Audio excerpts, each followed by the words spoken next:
Good morning. Welcome back to Thronebreaker. Now, we've got a good bit of resources. We could probably try and upgrade our camp some more to get that trophy. A bit of cash yet to spend, but we'll get there.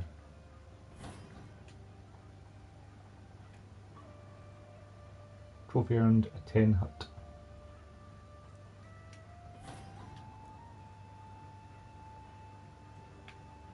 Need 5,000 wood for the last upgrades. I keep the wood for now in case we need more things.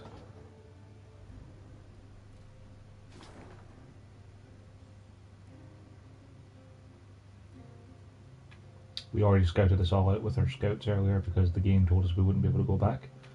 And sure enough, we can't go back.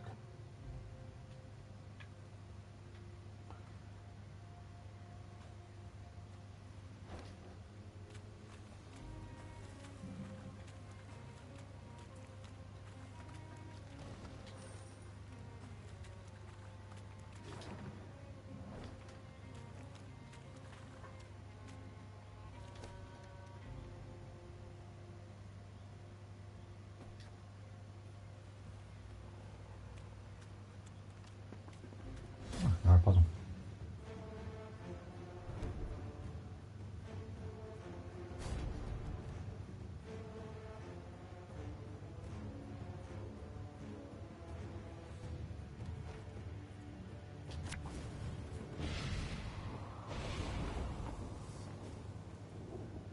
Sorry, what? Deathwish, put a scar from your graveyard and strengthen it by 2. Kind of look like they died before I even started. Ah, every turn and turn start destroy the lowest units. Now the Grave Hag is the only one we have to kill.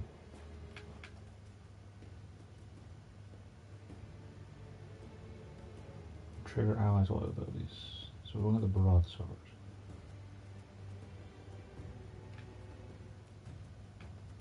Oh, it's immune.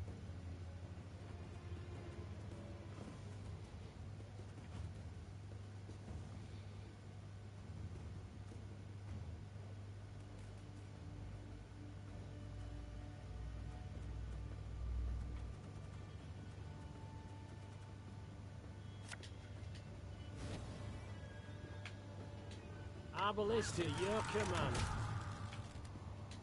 I'm a monster.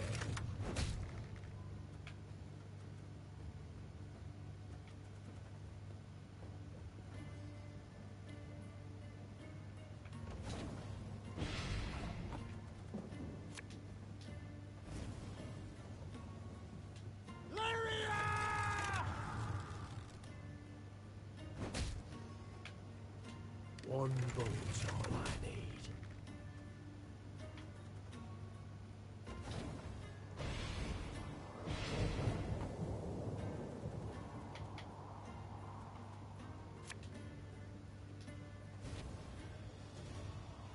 Give me a target. Ballista, your command.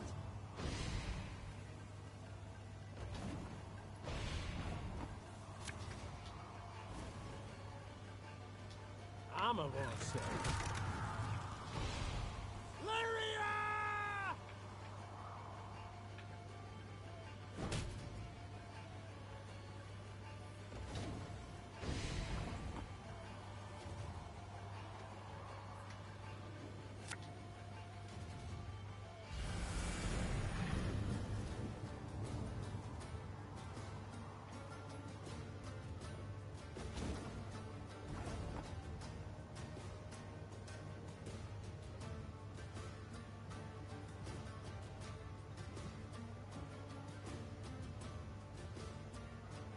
It's only going to hit for 8 with that.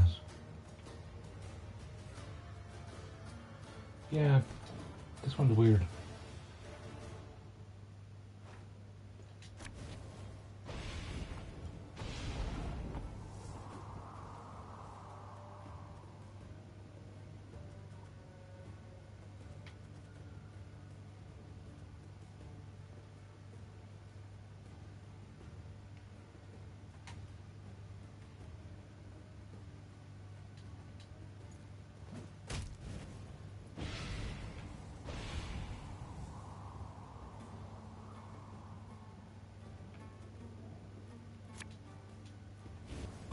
I'm guessing you want to make it eat itself, probably?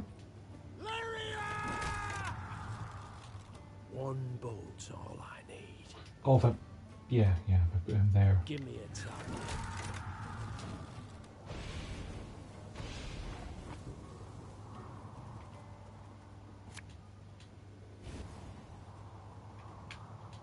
Arbalist at your command. Armor won't save.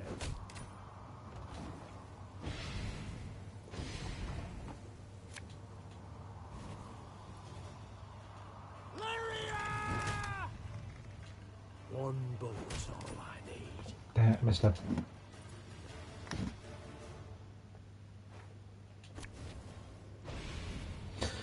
Need to pay slightly more attention.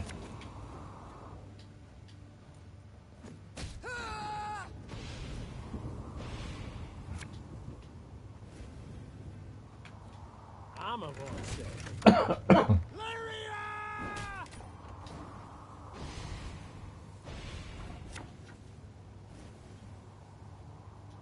One bolt's all I need.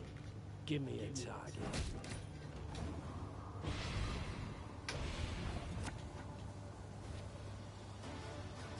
Arbalist at your command.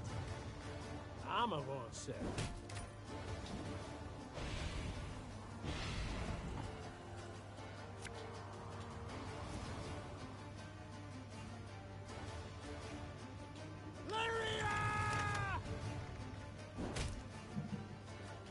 One bolt.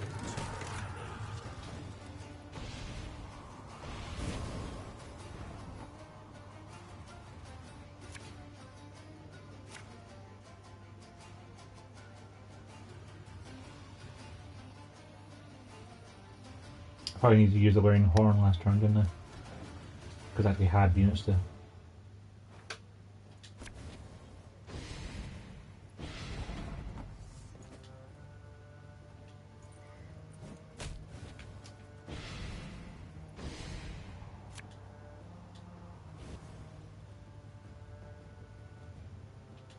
Arbalist at your command.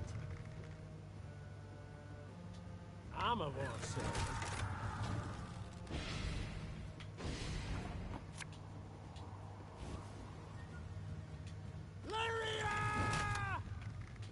One bolt's all I need.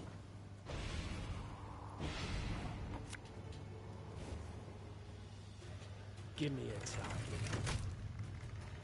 Arbalist at your command.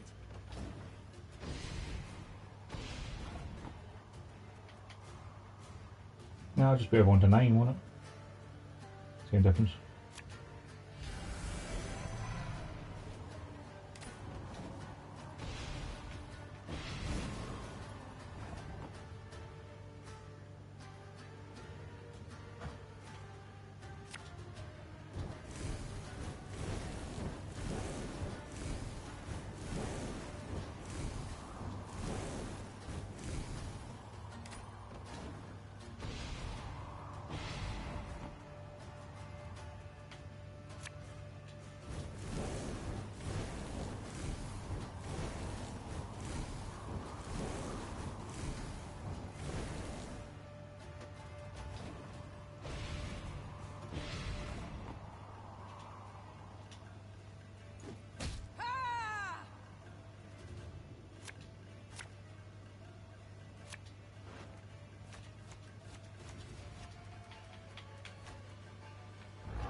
Oh, because he got upgraded.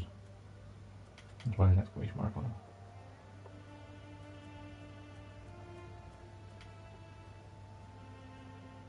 So he's that one boosting the copies in the hand deck and on the battlefield would be useful, but you know, still.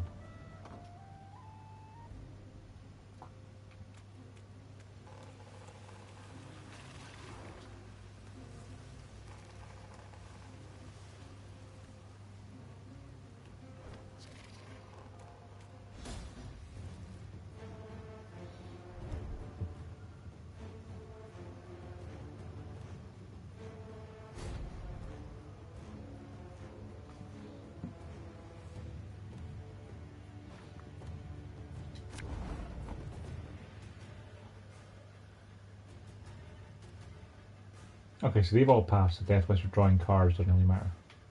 Does it? They've just got a lot of health.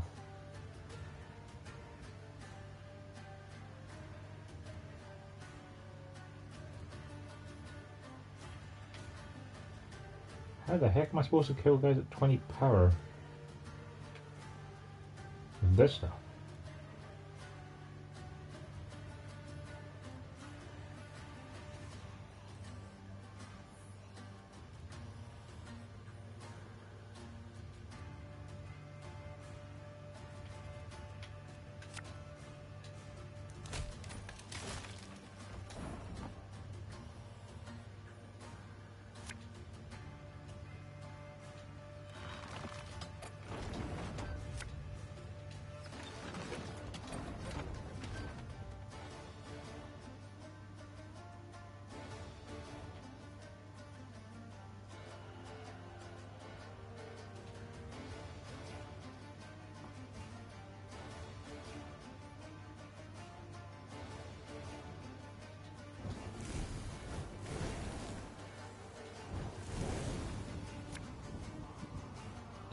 Oh, the death wish is I draw cards.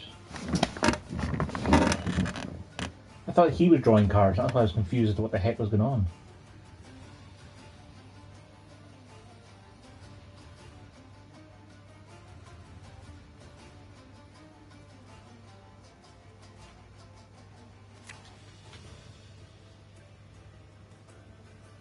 Have it the white of an eye from half a league away.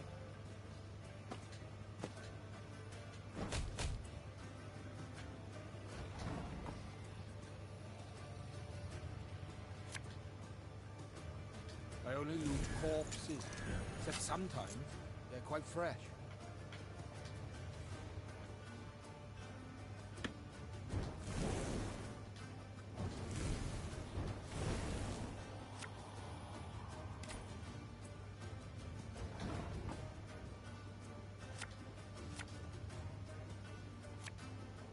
Can't take it anymore.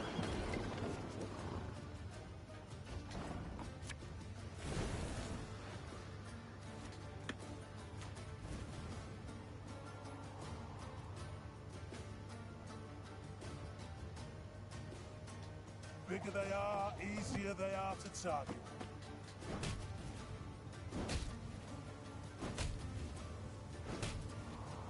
That doesn't seem like the right play, given that then you can't decide who you damage. Use this. Not sure for what yet.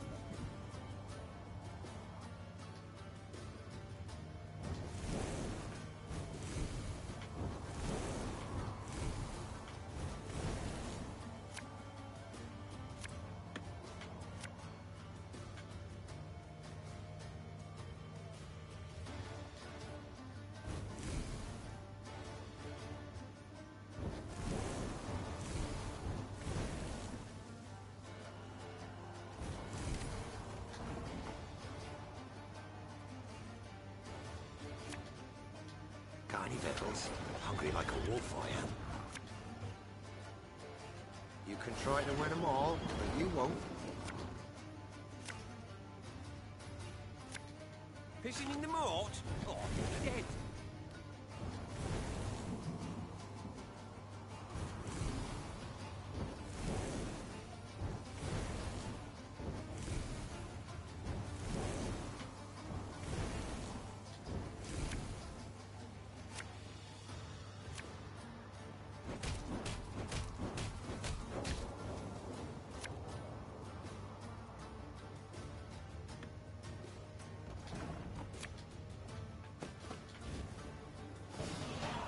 Okay, that was significantly easier than I thought. I didn't realize that me murdering them would draw me cards.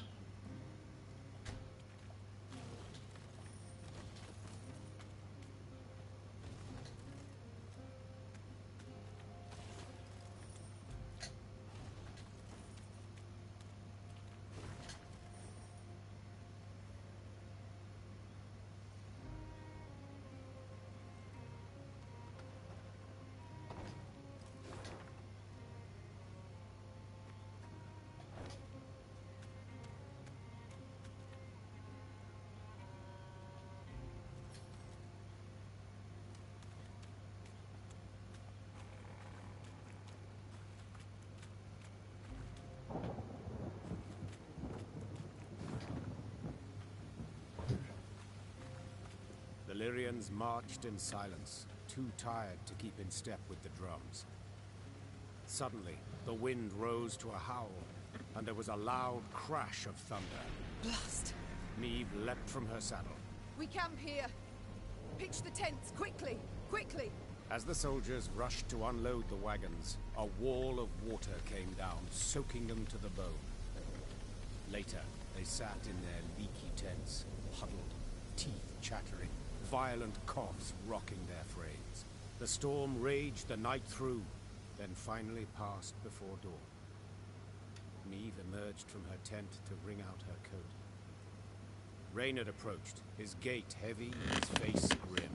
Your Majesty, several men of the 11th, a dozen or so, sought to flee last night. Sentries stopped and bound them. Now they await your judgment. Meve fastened her still wet coat. She knew well why the men had tried to desert. They longed for their kin, had lost sight of victory, perhaps even no longer believed. Yet the marching and fighting seemed destined to go on forever. The Queen sympathized. She too was spent, and many doubts plagued her. Yet she knew the deserters had to be punished. The question was, to what extent? Meve entered the tent where the prisoners stood. Some of the men looked away, ashamed of their deed. Others raised their gazes to meet hers, their eyes red, tearful, pleading.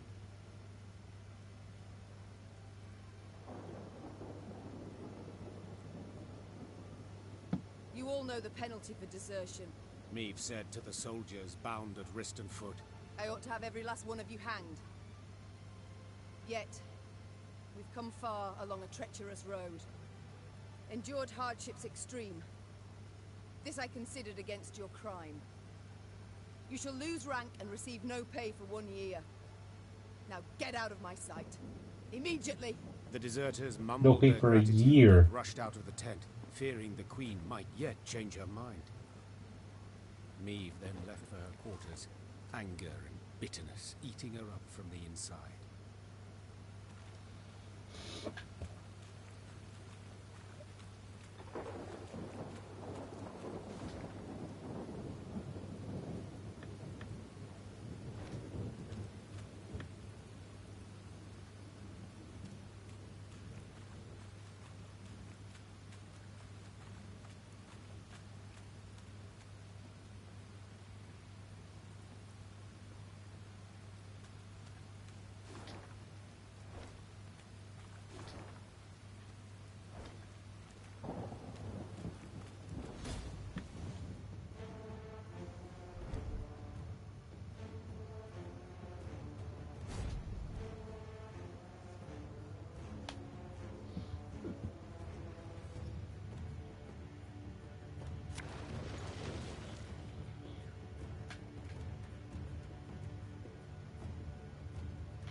I don't really want to play any of these cards first, do I? Because we want to shoot them.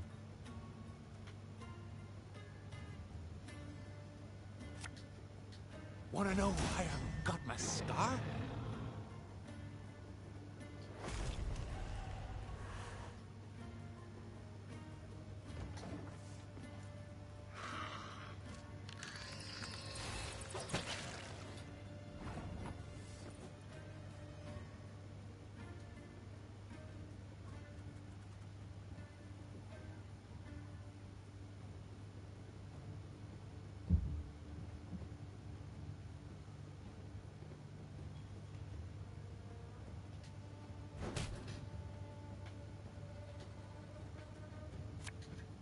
Give me a target.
Ballista, your command.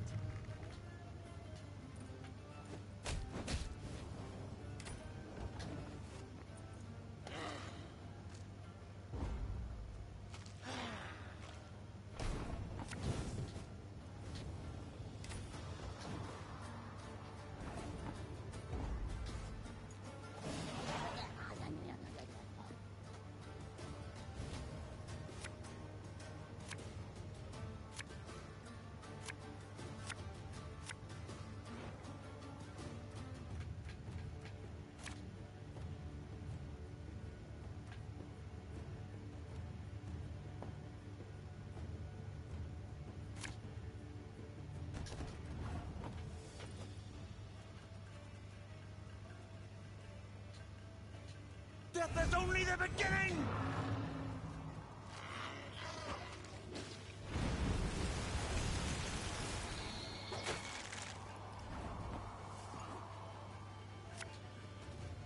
Watch your heads!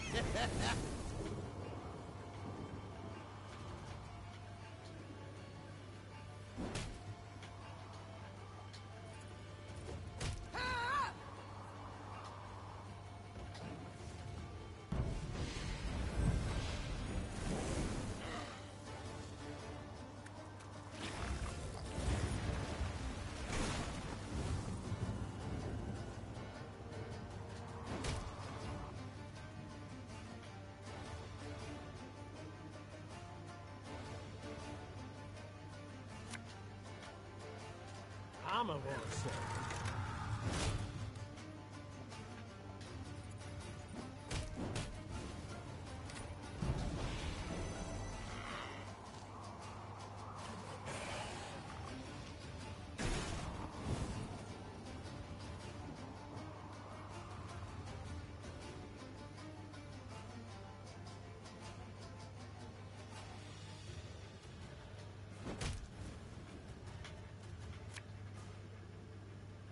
Catch!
When will you ever learn?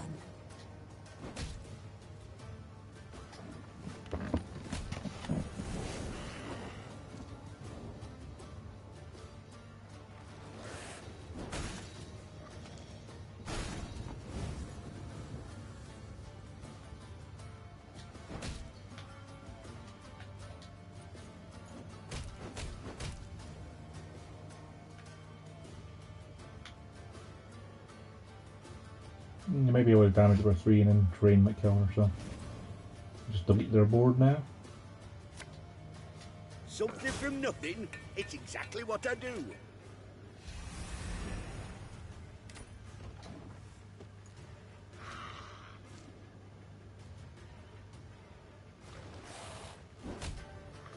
I figured.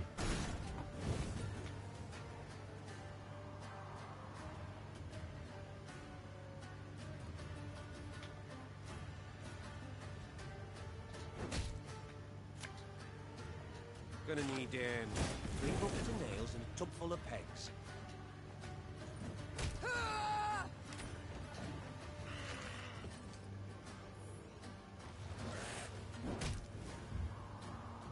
You really want to focus down on murdering Isabel whenever a player, even though she might not actually be able to do anything after she plays her ability. You sure about that?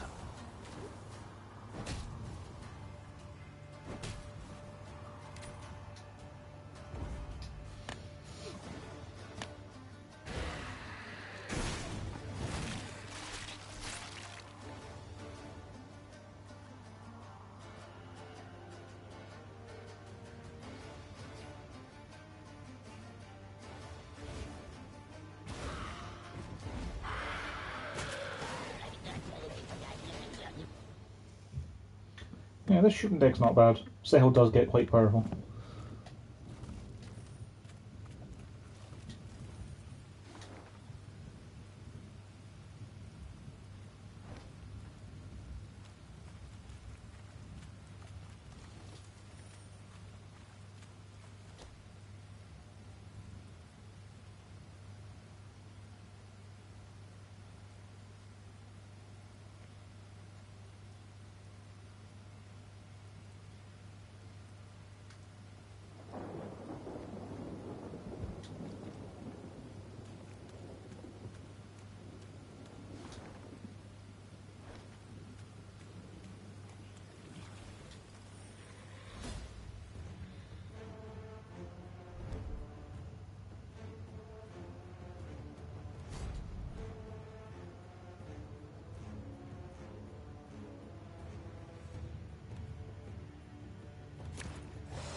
Harsh.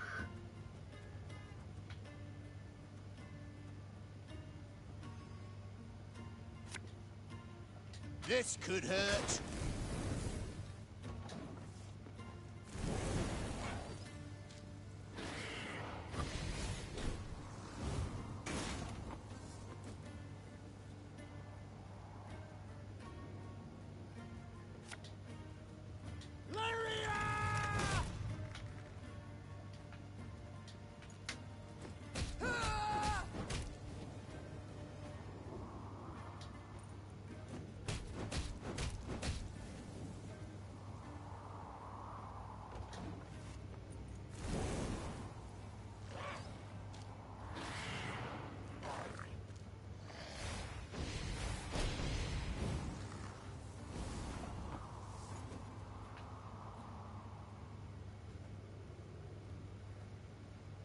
Hang on, you played one Blood Crazed Forgot. That one already spawned one, hadn't it? Yeah.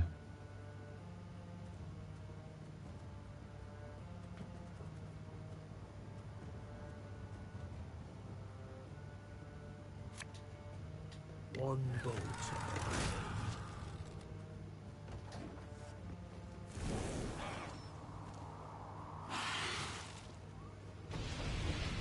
Bloody Caesars.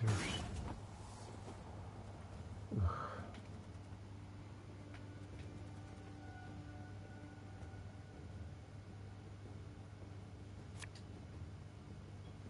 Watch your heads!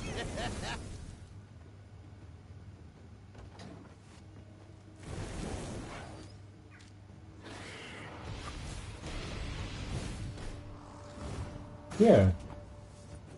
I could swear they're spawning extra ones.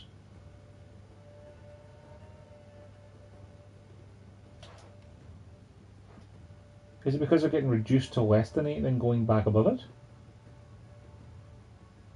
Because you only dropped one foglet and then suddenly it spawned 3?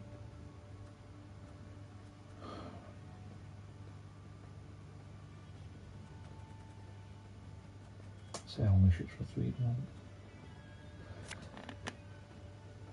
Feel any burning? See a local healer or wise one?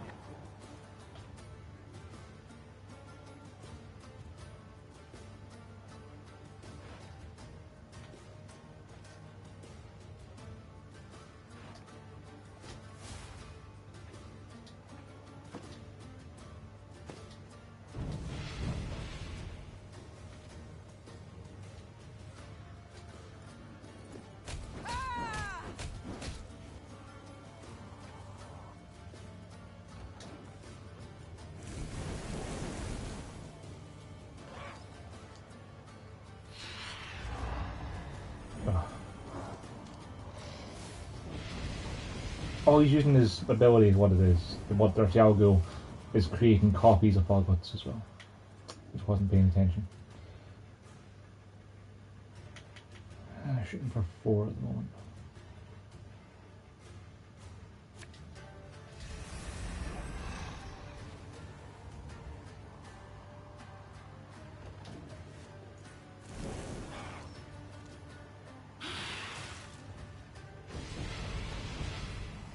These bloody Garcanes.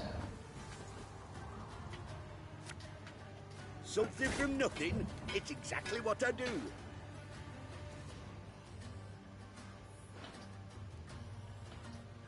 We're shooting for 4, aren't we?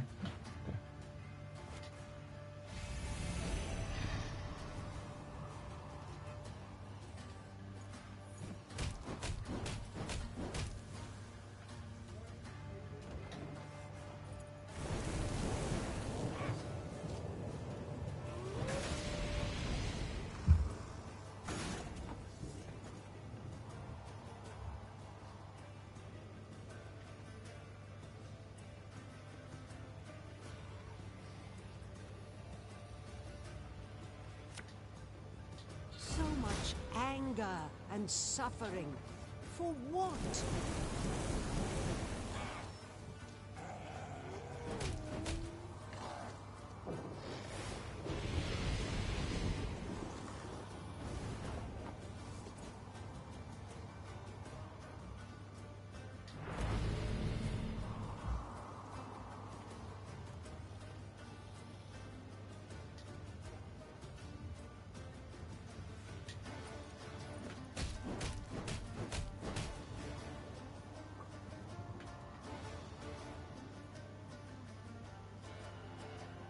Yeah, we can clear a good chunk of the board with the rig and stuff. Start digging.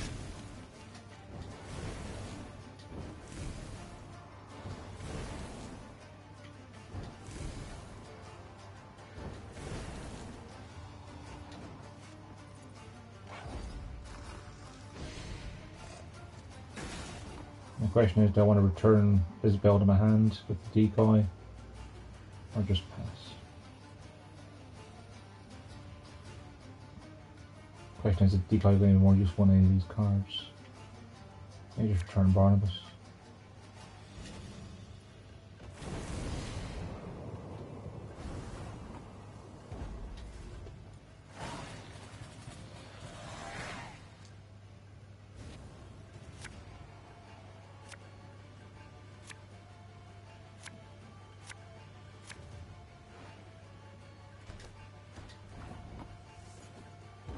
I'm just dry passing to round 3.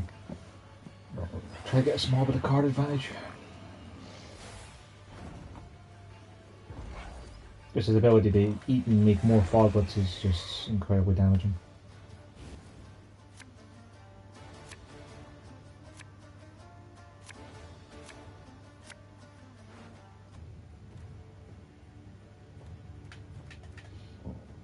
We have Northern Wind as well. If you want to use Deep Pockets. But maybe just shooting for 15 will be more useful. So I can use the Fake Varn to make 2 units dual, and use the Trinket Guy to make them have to do it again. Okay.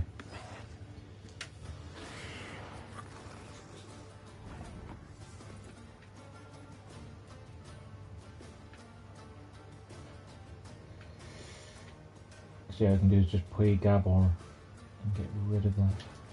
Because we have a decoy in the graveyard. We can always decoy Gabor and play him again for an R15 damage if need be. Have done in a jiffy. If we can just prevent them from getting too many foglets out.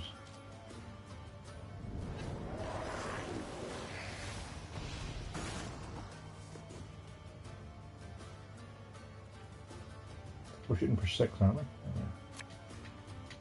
Give me a target.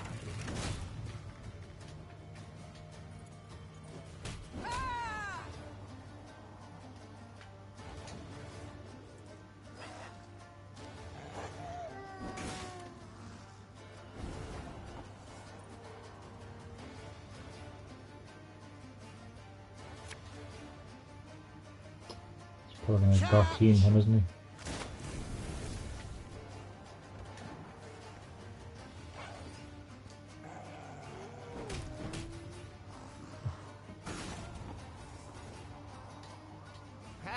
Not supposed to be any smoke. Decoy Gabor now.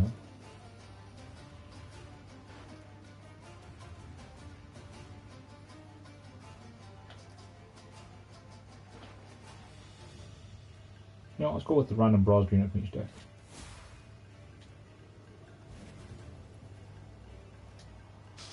I smell a leak.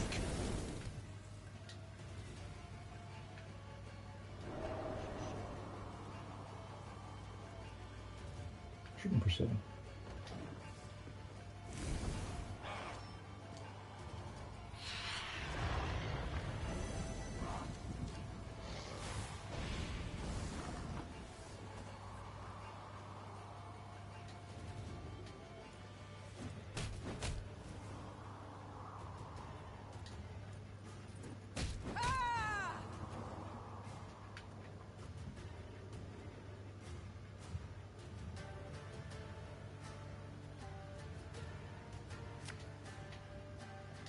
What's the hell, mate? He got the pot turned over.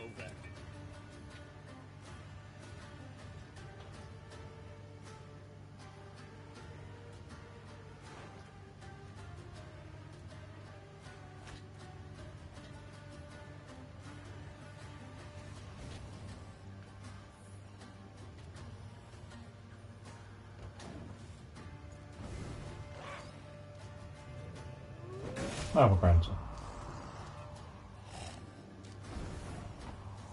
That's pretty cool stuff.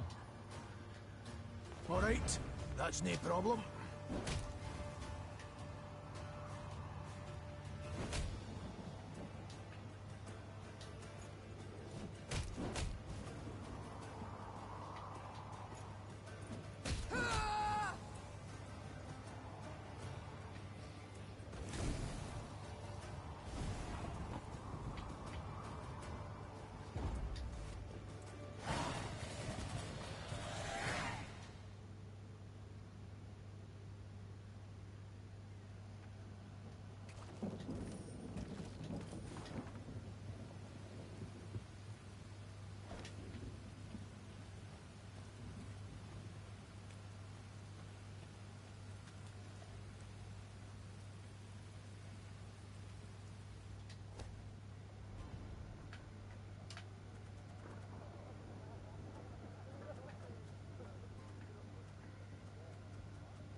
What's the exclamation mark working?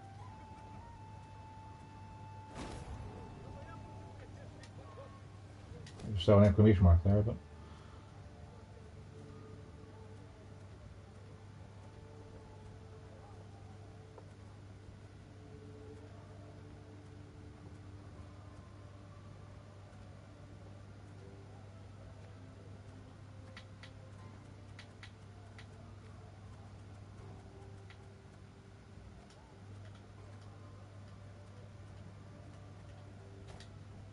Oh, the Catcher Rune. Yeah.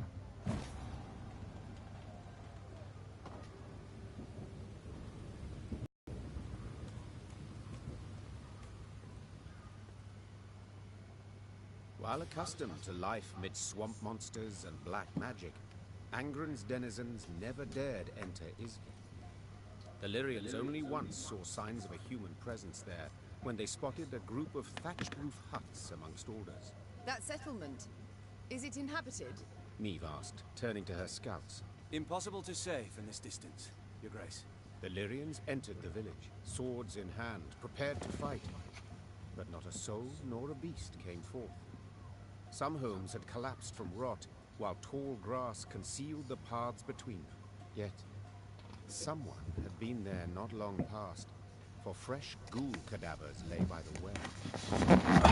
Yeah, a witcher, I guess. The corpse of one cut clear in half. The beast's killer had been exceptionally strong, and wielded a razor-sharp sword. More likely to come around. Neve leapt to her feet. A man in thick leather armor had emerged from one of the huts.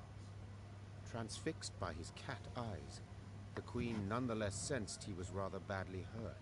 Were that true, my scouts would have blown their horns. The man pulled out a pendant shaped like a bear's head. It hummed and twitched as if striving to free itself of its chain. Far as monsters go, he said, lips curling into an unpleasant smile. Witchers aren't usually wrong. A moment later, a scream pierced the air.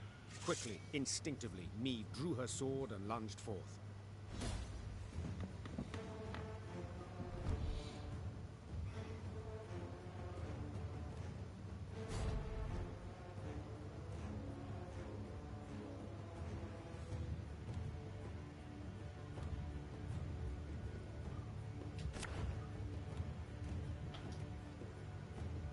Evil of the Heaven.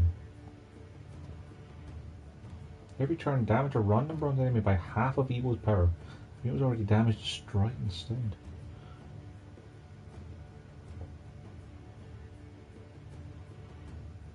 Okay, so the Gusty Warp keeps spawning our stuff. Oh jeez, these guys got some weird death wishes.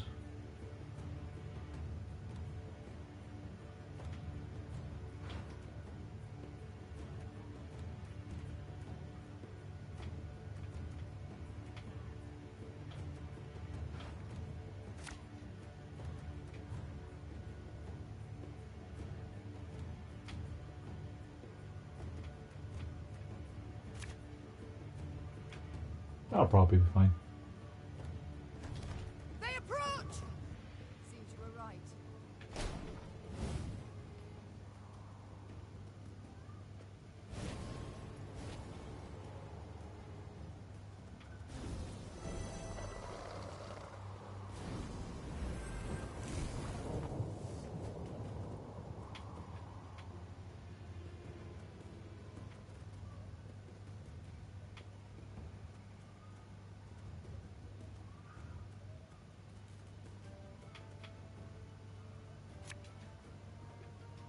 The Mile drink with our forefathers!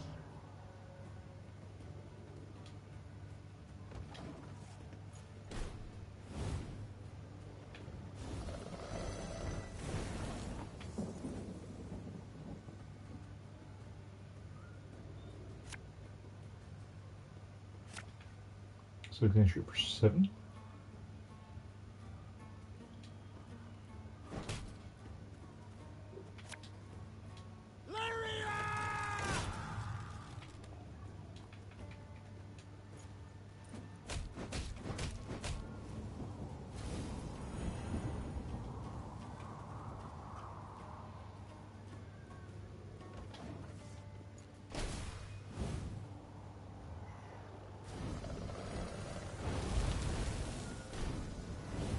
I feel a strong magic here, my lady. Something controls these creatures.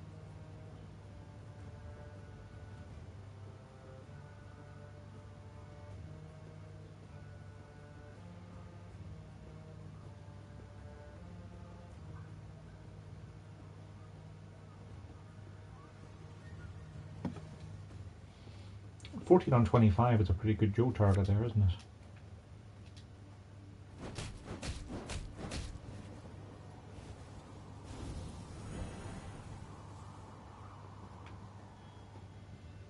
Shooting for 2.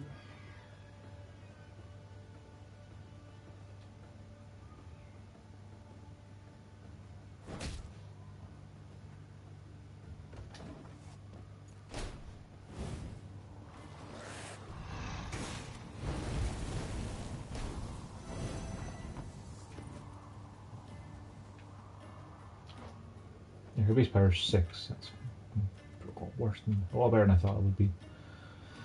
Get some fire out there. Catch!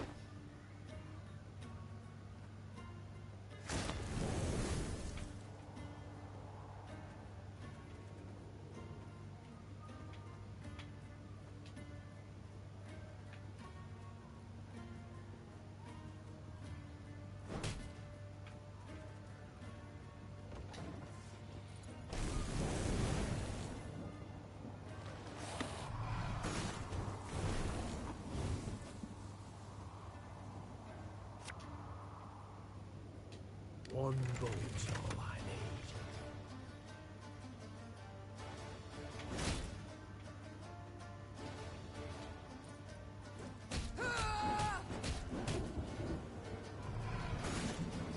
Oh yeah, the Death Witch abilities, those are really screwing over.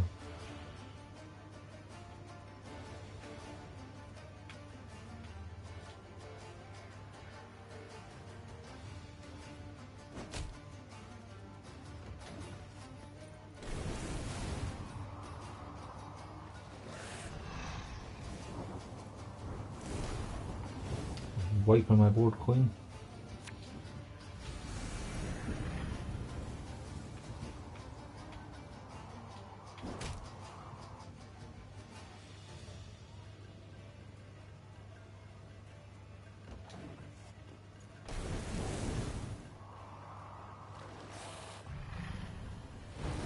Jesus, just keeps nuking the board.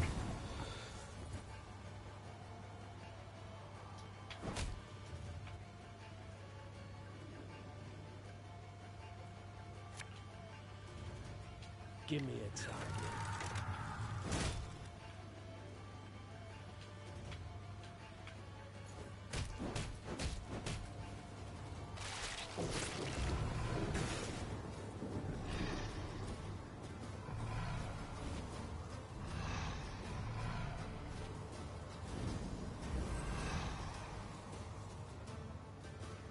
Okay, so maybe that was a mistake.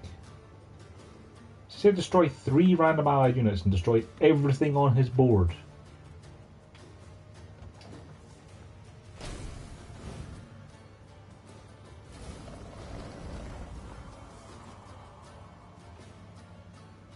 Yeah, I've lost this now. Huh.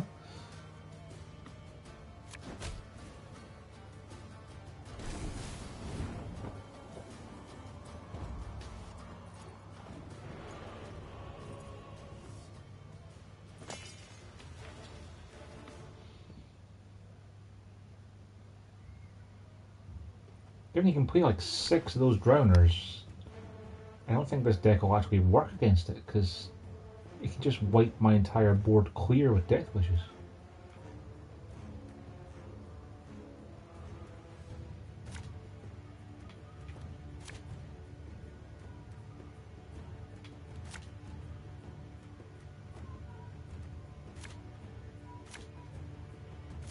They approach! Seems you were right.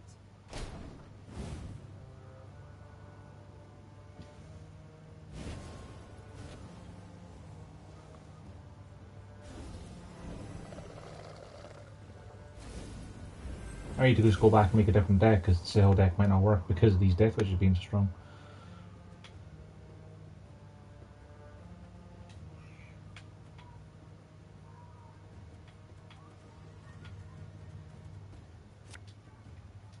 Arbalist at your command.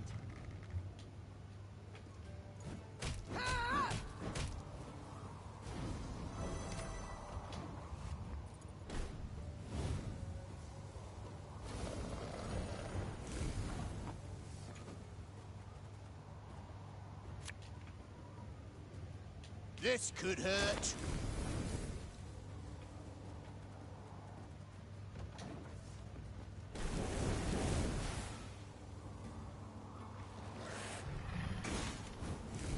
I feel a strong magic here, my lady. Something controls these creatures. Watch your heads.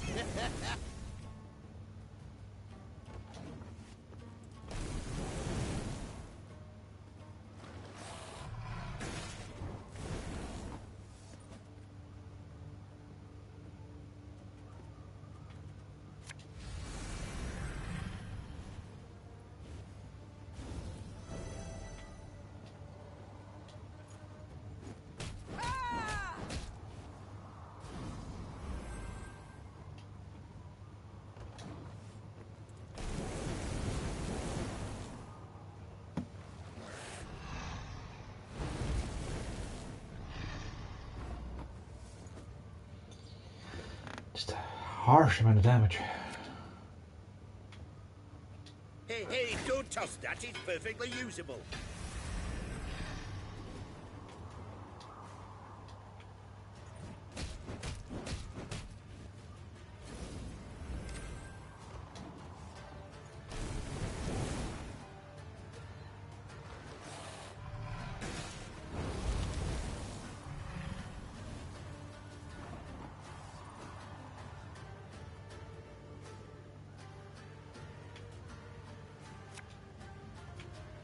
Have I done in a jiffy?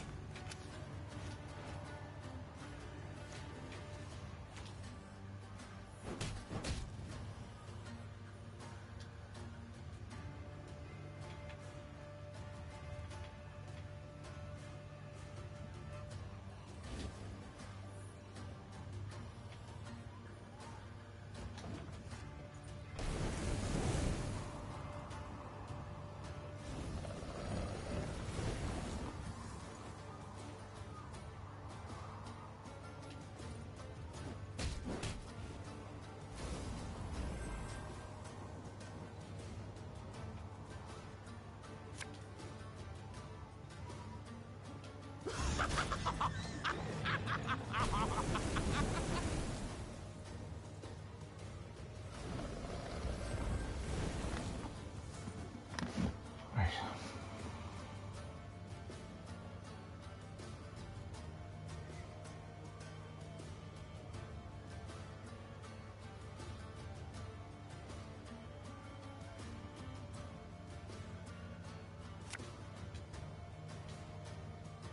I can't target that with that. Right.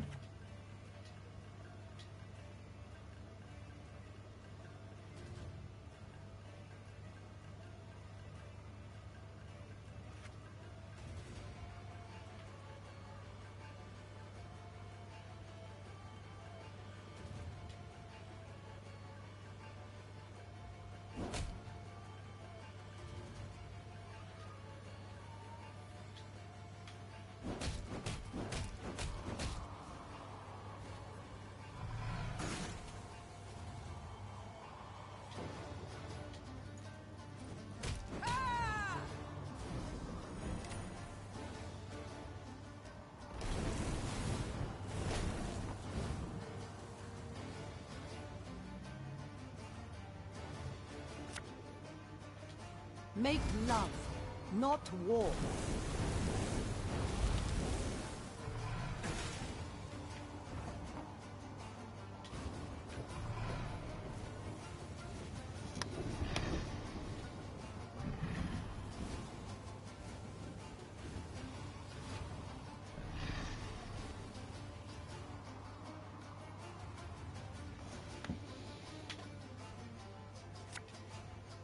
Necessity. Invention's mum.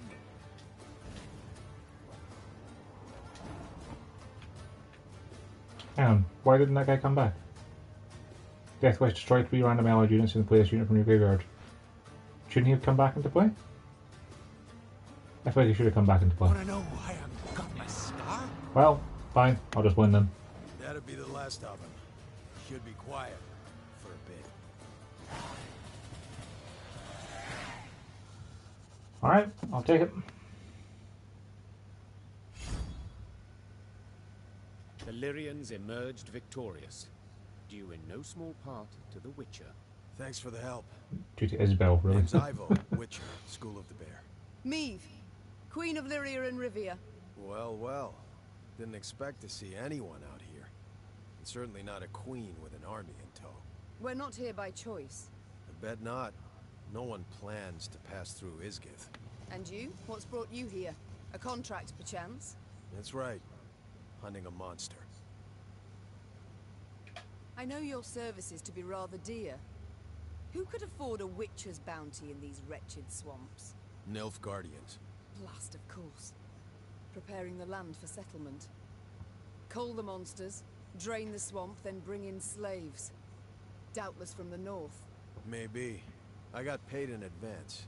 I didn't see the need to ask any questions. But did you have to take the coin? Don't you see what they're doing? Forgive me, your majesty, but seems to me you're confusing witchers with knights errant. We don't fight oppression, right wrongs, or avenge orphans. We slay monsters for coin. And it don't matter whose head's on the front or whose coffers it's from.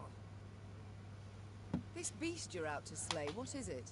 Hang on. You mean to tell me you've led your force into Ysigith and don't even know what lives here? I believe I was clear. We're not here by choice. Yeah, but now that you are here, it'll take a minor miracle to get you out. Ysigith swamps, realm of a truly dangerous being. Elves call it Gvern Iker, the Bloody Mistress. Over generations, locals twisted the name until it became Gurnikora. Indeed. I've heard it. So you've also probably seen her beloved fruit, leeches and ticks. You'd all be wise to stay away from them. This Gurnikora, what is she exactly? Depends who you ask. Elves saw a fallen goddess in her. Never managed to cut her down while they lived here, but they did stem her growth, kept her from growing stronger. As for the local humans, spirit of a cursed princess, that's their take. Deep belief, actually. Care to elaborate? Stories that she was riding north to marry a Temerian duke. Whole retinue and caravan got lost, wagons got stuck, everybody drowned in the bog. Quicksand got him, that sort of thing. Gurnikora grabbed a root before the quagmire swallowed her whole. Hollered for hours, but there wasn't a soul around to hear her. Leeches, hundreds covered her, settled in for a royal feast. Sucked her dry, drained her to pretty much the last drop. Fear and revulsion so completely overcame her spirit, she couldn't pass into the afterlife. So she came back, revived by Ysigith's magic. Ugh. A chilling tale. Yeah, except made up, probably. Don't believe the elven legends either. Gurnikora's a monster, plain and simple. Extremely dangerous, sure, but just a monster. The leeches and ticks, you called them her fruit.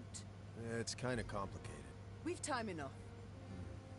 Gurnikora's a little like a vampire. They're kindred creatures. Except, instead of feasting on the blood of others, she feeds them her own. I'm not certain I understand. They're parasites, right? She puts them on her body, feeds them her own blood. Then hangs them on shrubs and trees. Ugh. To what end? To other monsters, they're delicacies. Sweet, juicy, full of Gurnikora's blood. Irresistible. Any beast that tastes that loses its mind, turns into Gurnikora's slave. So, if your paths cross and push comes to shove, she's not gonna be alone. Find yourself fighting the whole damn swamp. How are we to fight her? How might she be killed? Sorry, sharing secrets. Just not something we do. Not even with those who saved your life just moments past. We gotta wait till she starts feeding the parasites. She's weakest then. Stand a chance to hurt her. Right. So we attack only once she puts the leeches to her skin. Yeah. And when you kill her, if you kill her, Any beasts under her spell will weaken considerably. And then, you gotta burn her corpse. I mean it, understand? Burn it. And you? Will you not hunt her any longer? No, I will. Just need to prepare. Realized that today. Gotta brew some potions, blade oils. Come back in a few days. I don't even have that much time. Nilfgaard's hordes pursue us. I must march on. In that case, wish you luck. Lots of it. I suppose there's no argument that would persuade you to ride with us. Your Grace, mutations strip us of emotion, not reason. The Witcher vanished midst the trees. And Meve simply hoped her soldiers had not overheard any part of their conversation.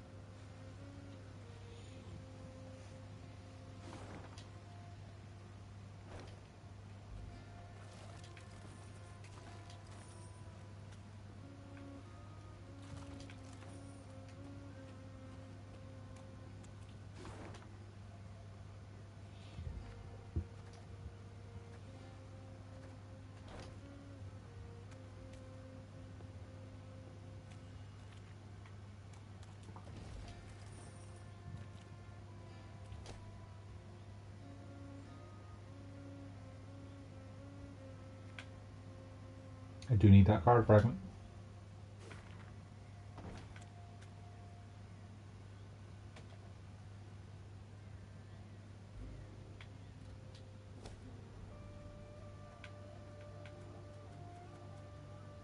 Give a unit 8 armor. Oh, that's terrible. A waste of morale. Hey, what does my shield do?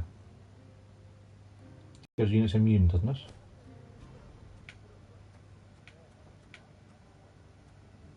Boost 2 allies by 2 and give them immune. Ooh.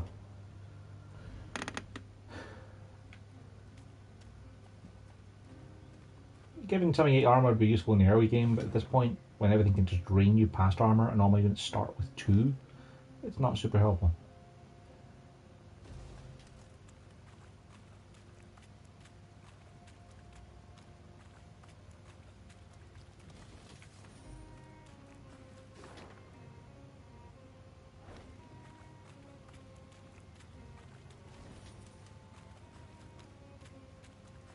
Caldwell had summoned Nilfgaardian support.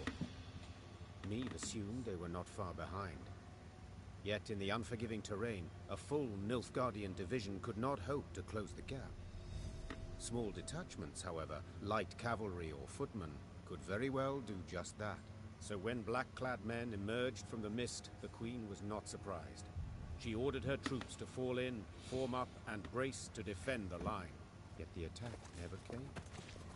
The invaders stood silent, motionless, and Meve got a closer look. They were slouched, ashen-faced, unsure of step, and covered in sores. Ysigith had treated them as cruelly as any. Teetering in his saddle, the commander broke formation. He rode forth and addressed the Queen in fluent common tongue. Half my men are wounded, the others sick. Your force does not fare much better. True. Yet we outnumber you soundly. Indeed. If it comes to combat, you are certain to win. But in this damn swamp, all wounds fester. Flesh is quick to rot. You will lose many more apart from those who fall. What do you mean, precisely? Asked the Queen, her eyes narrowing, her head tilted to the side. We should part ways in peace. There's a war on, there'll be another chance to fight. Perhaps even face one another. But not here. And not like this. Suddenly unsure, the Queen weighed the officer's words. Their logic was sound, though they could also prove a ruse. Your Grace, Xavier's voice came from behind Meve's back. we can't let them pass. They've done only harm, and they'll not stop and go home. So be it. I accept. Meve answered after thinking a while. We shall cross swords some other day, beneath a clear sky, on solid ground. I will hold you to your word, Majesty. Replied the Nilfgaardian, then raised his arm in salute. The retreating Imperials marched past the Lyrians. Along the slim path, their shoulders nearly touched. Meve soldiers glared from beneath their brows, their eyes locked on the foe till the last vanished in the woods. Then, collectively, they let out a sigh of relief. Yeah, there'll be another time to fight.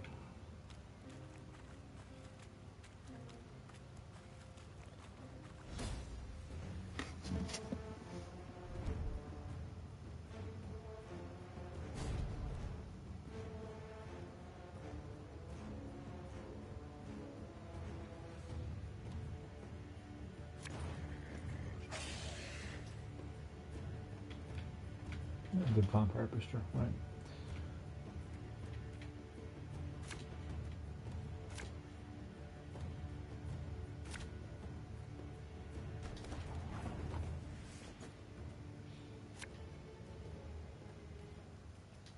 The Morrowhells drink with our forefathers!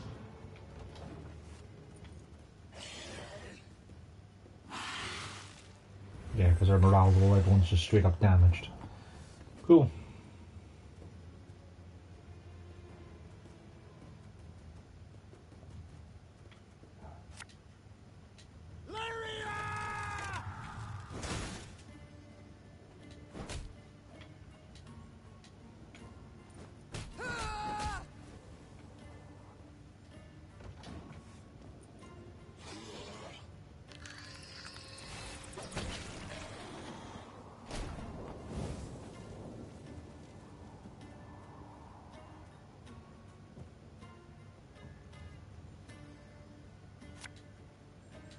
One boat's all I need.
He's gonna be a right good levy, big and beautiful.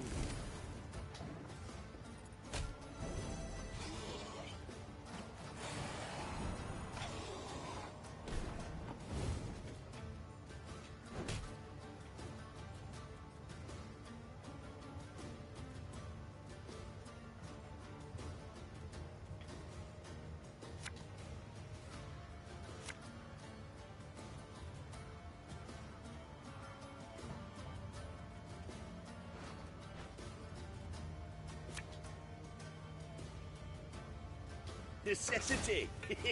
Invention mum!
Watch your heads!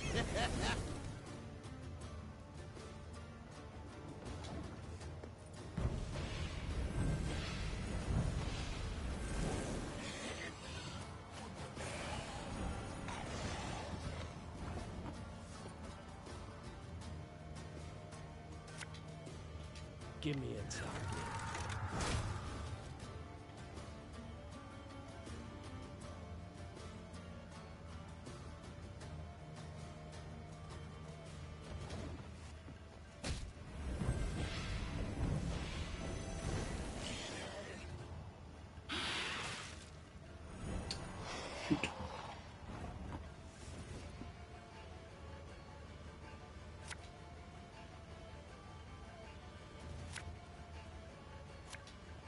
Catch!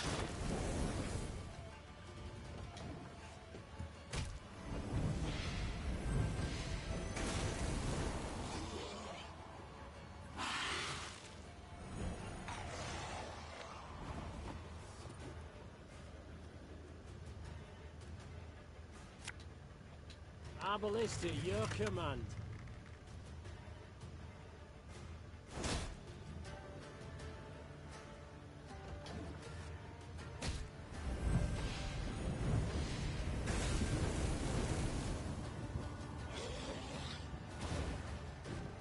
Ah, seriously? Bloody fleeters.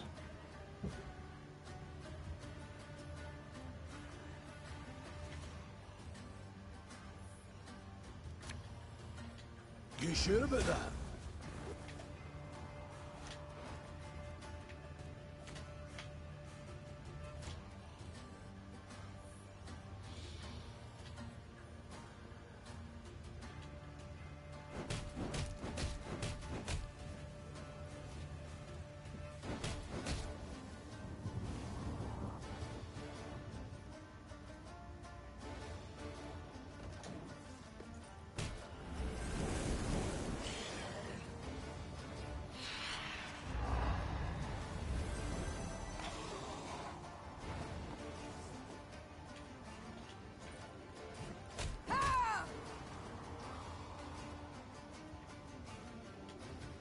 Blood washes away all shame!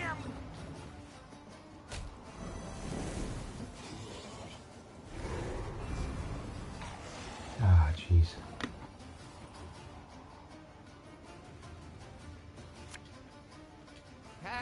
Not supposed to be any smoke.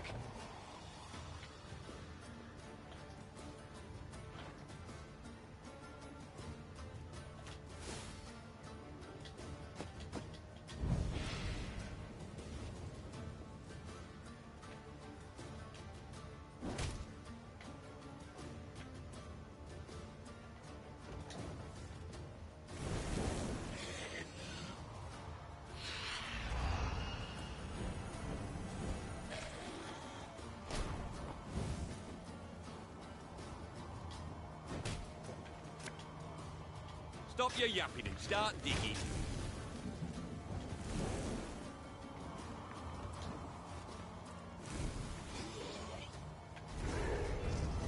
Another one? Ah, Jeebus.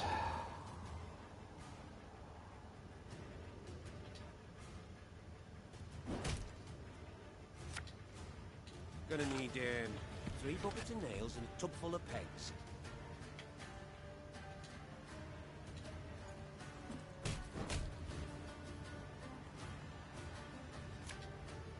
Don't you worry yourself, Your Grace. We'll get it done in no time.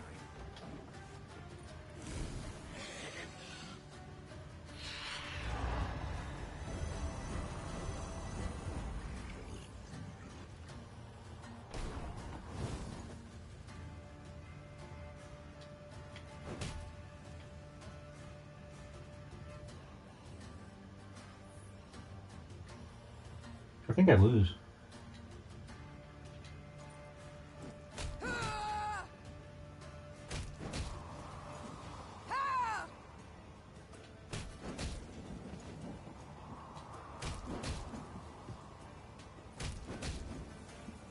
Pretty close.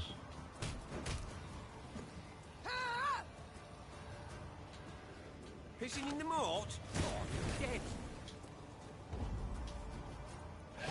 Yeah, them having 2 alpha arcanes though, like the amount of damage that those vampires can deal through armor. Oh, that was rough.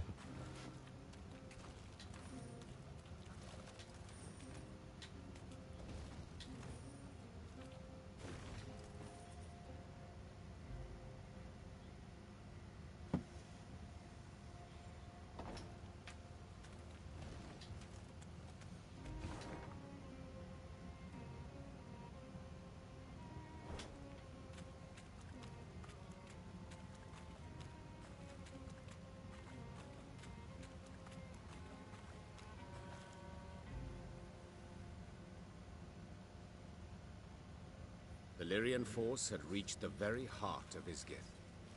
From every branch, vine, and shrub hung leeches and ticks by the dozen. Swollen with blood, their abdomens glistened, glowing red in the misty air. Air so putrid it set Neve's head to spin. She paused at a moss-covered boulder, pressed her flushed forehead against its cool surface. Her soldiers passed by, pallid, filthy, drained. She wished to say something, lift their spirits. But instead a cough rattled her breast. Suddenly, splashes all around Neve in the water, as if a rain of fist-sized drops had begun to fall. The Queen lifted her heavy gaze. Seemingly on command, ticks and leeches dropped into the warm, soupy waters, then clumsily wriggled off toward a dead alder grove. Neve knew at once what skulked behind the trees. Gernicora, Ysigith's mistress, Ysigith's queen. Weapons at the ready! The queen roared. Close ranks! The Lyrians quickly converged, formed a wall of shields, and crouched behind them. Terrified, they stared as a multitude of eyes flashed open midst the branches, while revolting, muck-covered beasts rose from the gurgling waters around. Neve silently uttered a prayer. Hail, Melitele, great mother, maiden, and crone, ever have us in your care.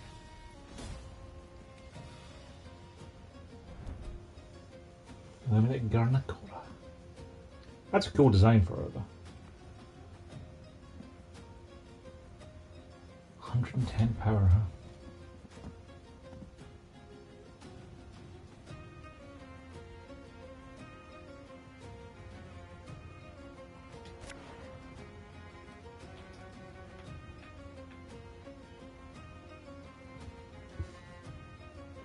Every 2 turns before turn start, spawn a fruit on the Moe roll.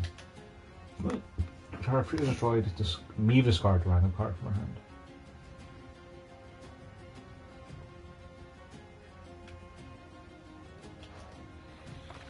Oh, what is this? Right. Every 2 turns, move every ally in this row and transform herself into the mother version. So she's immune until she turns into the mother and feeds the leeches. If on a range roll, drain Garnicora by 3. When the shooter's power reaches 10, explode and damage all enemies by 3. So you need to kill the fruit before they explode.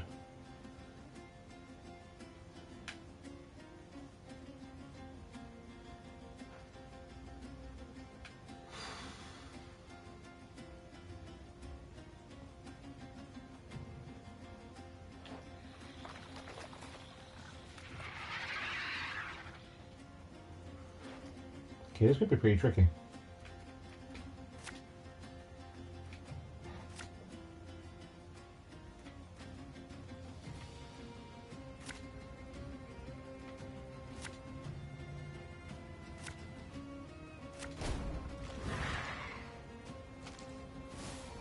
Everyone, rally to me!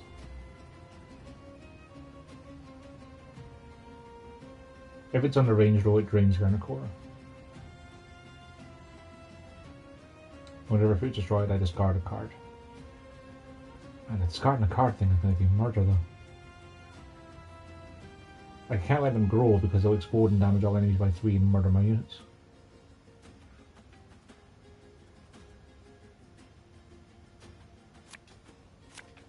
Okay, those won't actually do anything to the range roll, though.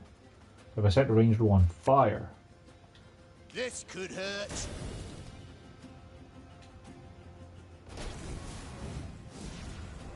Majesty! These parasites, they feed on her blood!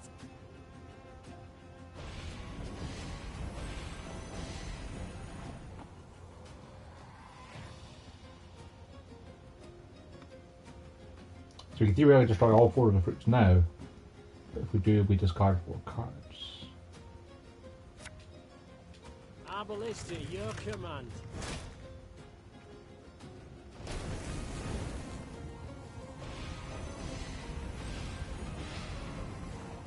The fire will damage the fruits and that will help significantly.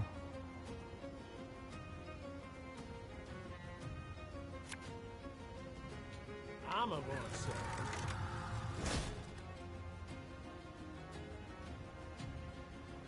Can't use the loyalty ability, not this turn. We'll let them continue to drain her.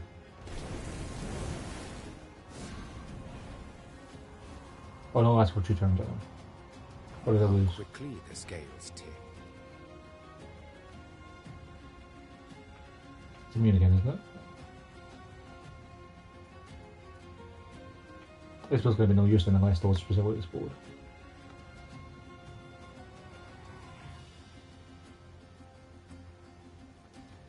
Sure, I don't really want to play anything. I'd hoped we could solve this some other way. Watch your heads!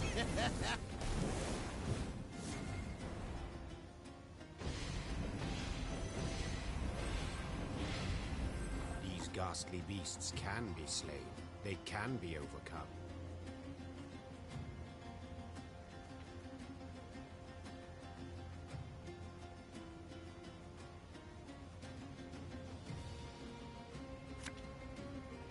All right, that's no problem.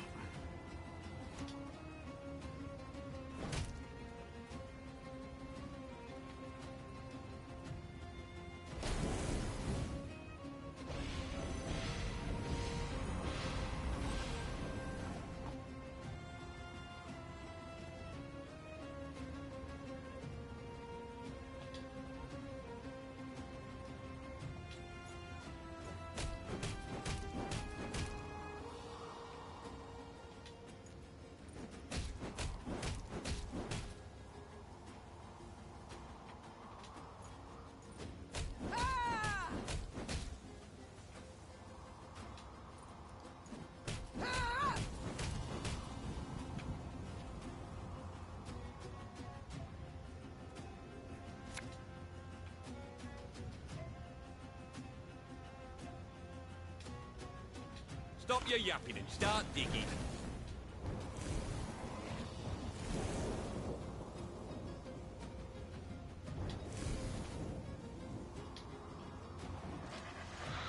I had to actually kill her. Shoot.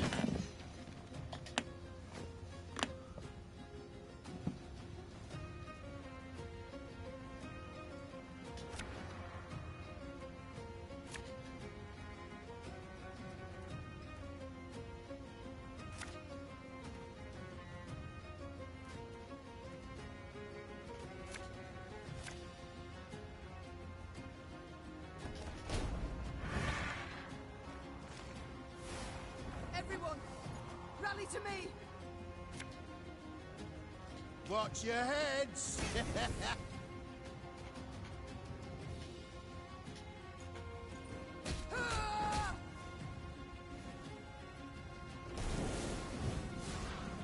Majesty! The...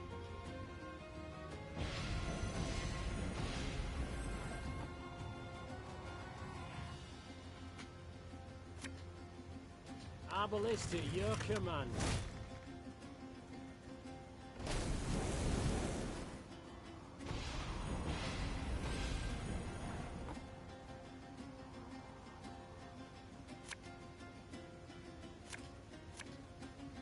Armor won't sir.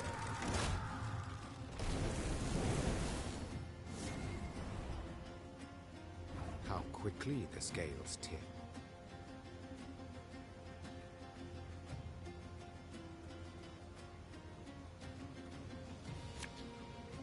Feel any burning? See a local healer or wise woman.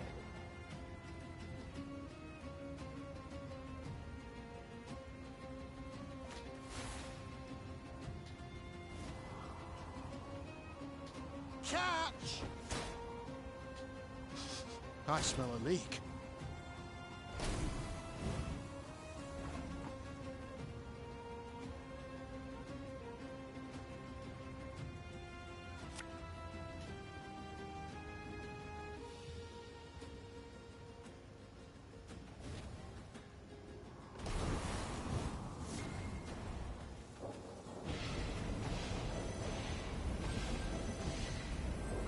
Ghastly beasts can be slain.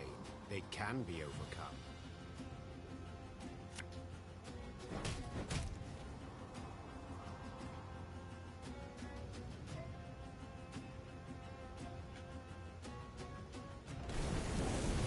Oh, sugar, that killed him. What a lose. Gabor and Thronebreaker.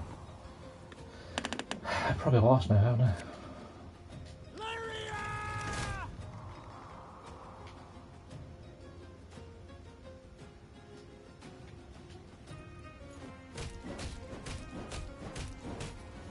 Yeah, I lost now because I don't have any cards.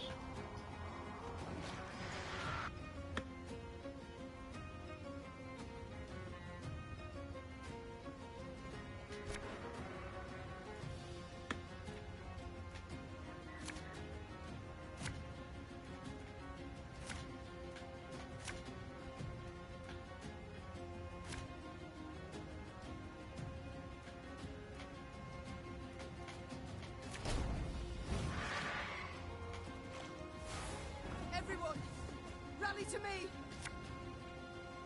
Watch your heads! Majesty!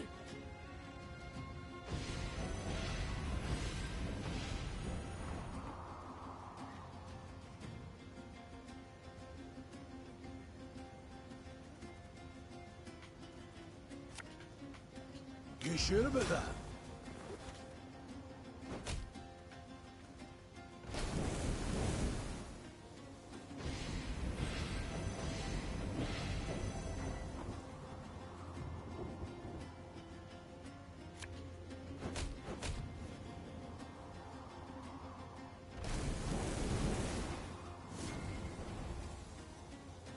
How quickly the scales tip.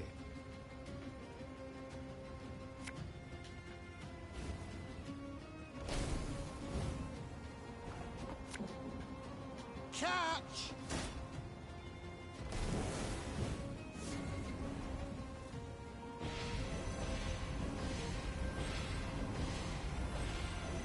These ghastly beasts can be slain. They can be overcome. Our ballista, your command.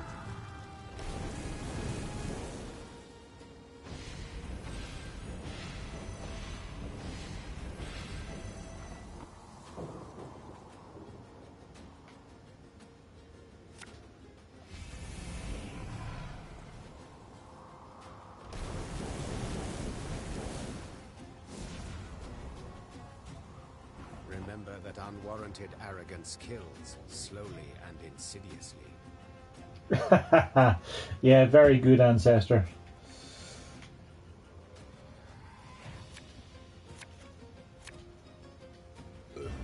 Sorry, turnips back for an encore.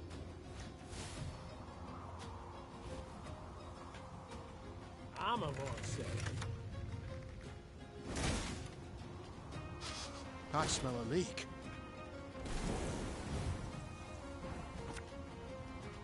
What's a helmet if not a pot turned over?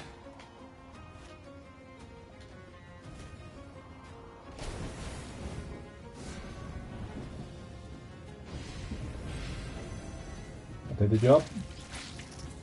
I believe it's dead.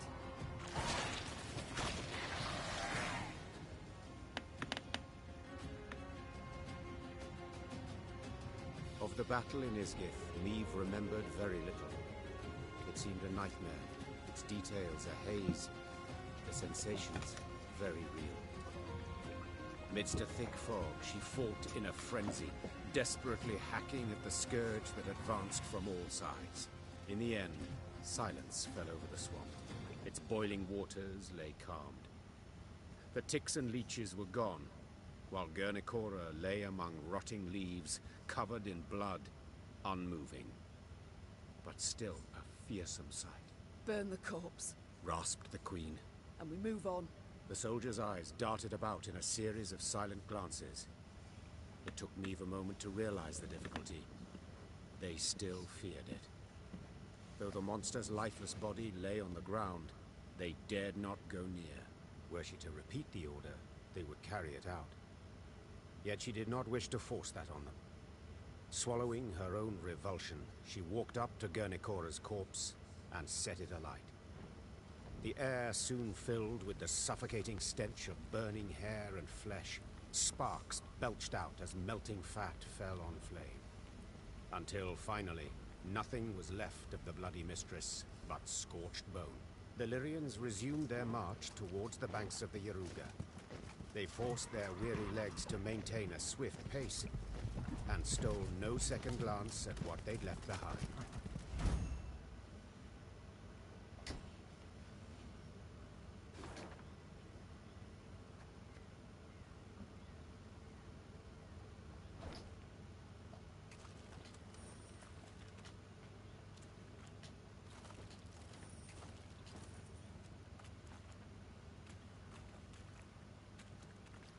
There was an exclamation mark over that for a second. It's disappeared.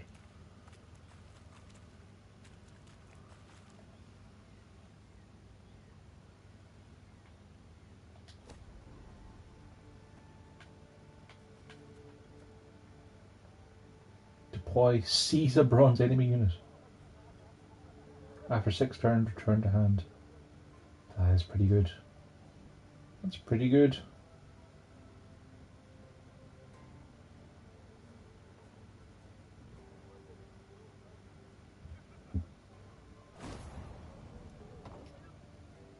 Ever shooting things with Sahel.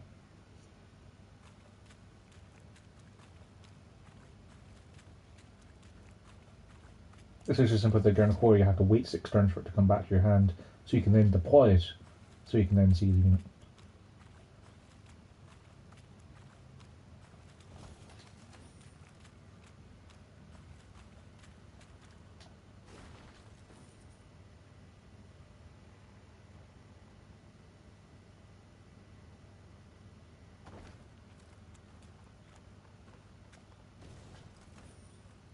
One day, the quartermaster approached with news to report. Alas, bad news. Your Grace, our food stocks have near run out. And about villages, folk have naught to spare, not even to trade. The Queen dispatched small groups of scouts. They were to scour the countryside for hunting camps, beekeepers, charcoal burners, any souls willing to trade food for coin or goods. The first scouts came back around dusk. The last 3 detachments returned not at all. At first, Meve suspected they'd fallen prey to monsters, the beastly or Nilfgaardian kind. Later, she learned the men had left naught of their belongings behind. She'd been soft-hearted toward deserters. This lot decided they, too, would give it a try.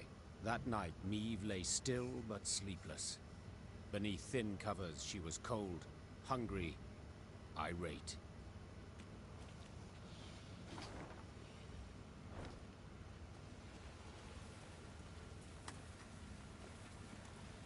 Towering alders grow thick in Ysigith, their crowns weaving an expansive canopy that obscures the sky.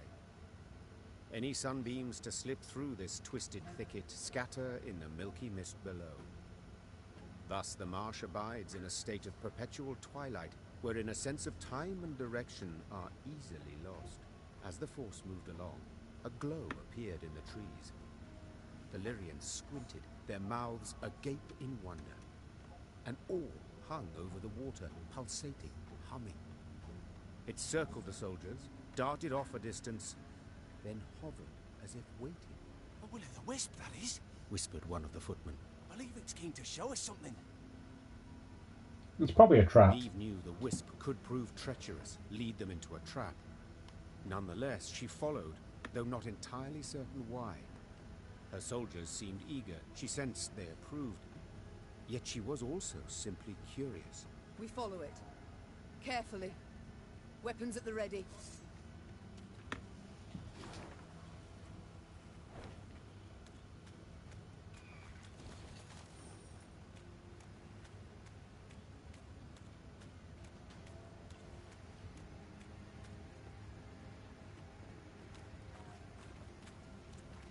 As the wisp led the Lyrians down a narrow, winding path, Meve surveyed her surroundings warily. Beads of sweat emerged upon her brow, but her fears in the end proved unfounded, for at the path's end, the troops found what appeared to be a caravan's remains. Its wagons, rot-eaten, half-buried in the bog, had sat there for decades, perhaps longer. Despite this, gilded panels and scraps of silver-threaded fabric showed they'd once been rather ornate. Inside the wagons, the soldiers discovered many steel crates. Rust-covered but intact, they contained truly dazzling treasures.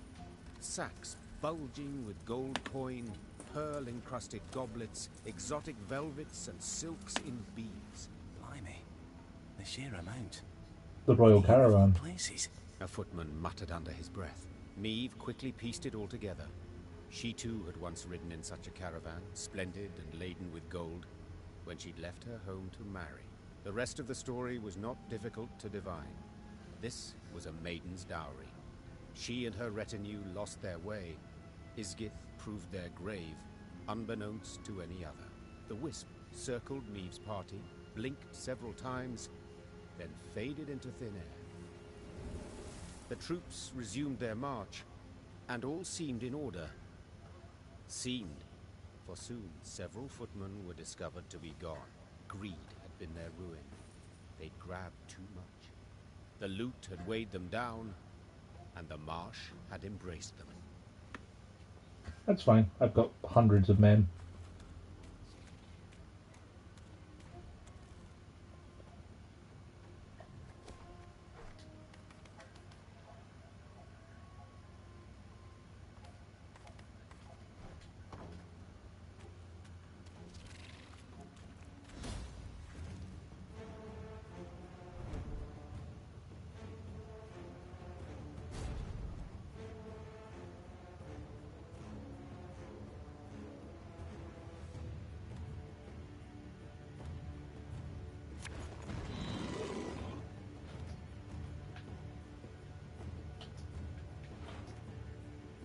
Morale still low.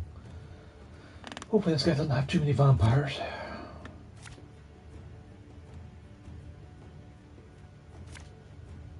I'm not a big fan of these Rivian sappers. Might try and take them out and put someone else in.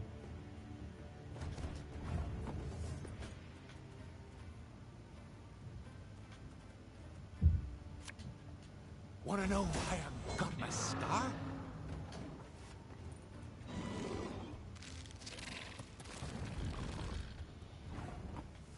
Resilience from our records appears strength and self by one. Alright, that's fine.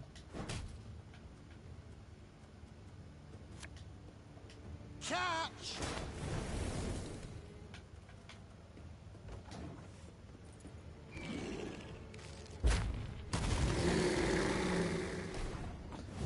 Why does a savage bear have 17 health, King?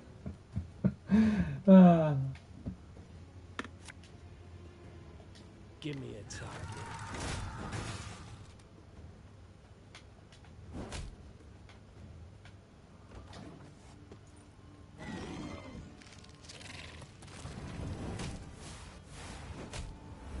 Wait, what? The savage bear attacks any unit, and if it survives an attack, it spawns 2 hatchlings. Oh dear, that's really bad for me. Given I like to shoot things. Especially since if evolution abilities go off, then they could shoot that multiple times and spawn 6 billion hatchlings. Maybe those Rivian sappers would have been pretty handy for wiping the board of all hatchlings. Oh well.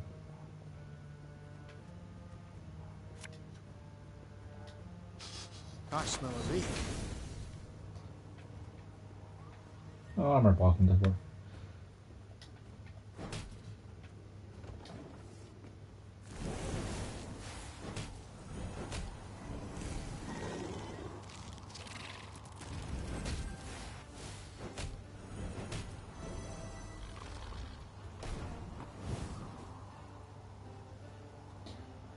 That'd be 11 damage.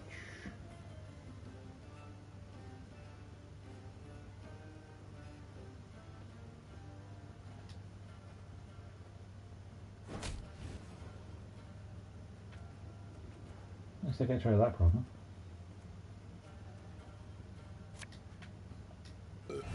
Sorry, turnips back for an encore. My guys are the biggest guys, their guys are the smallest, so Becca's not there, it's not going to help. Can we get armor?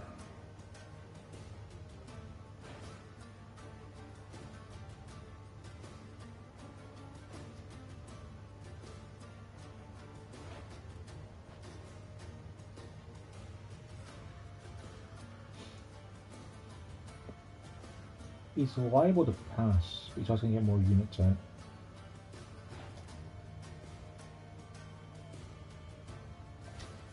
Let's try doing something kind of weird.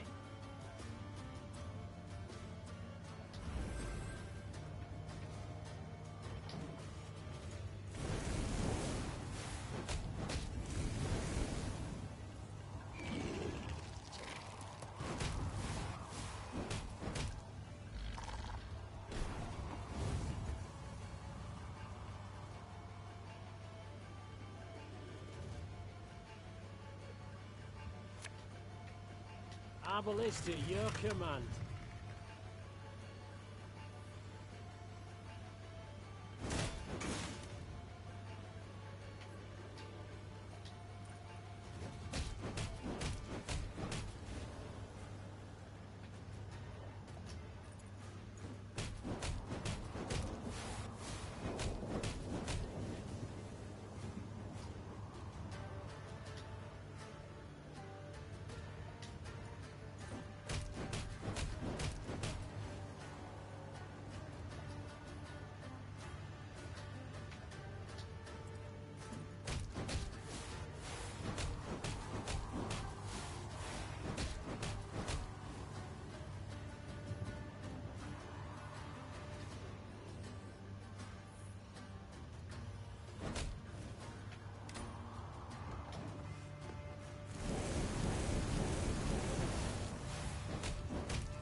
Alright, that worked.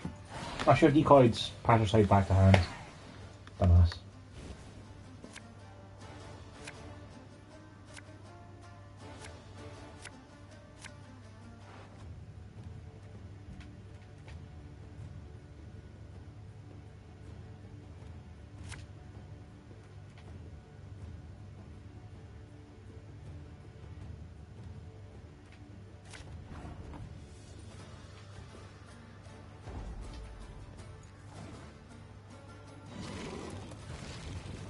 Yeah, I should have decoyed Patricide back to hand because he would have been pretty handy.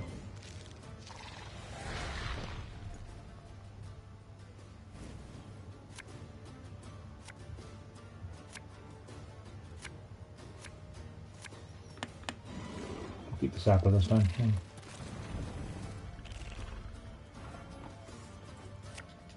You mad? Don't shake that! Sail's hitting for 5 at the moment, which isn't too bad.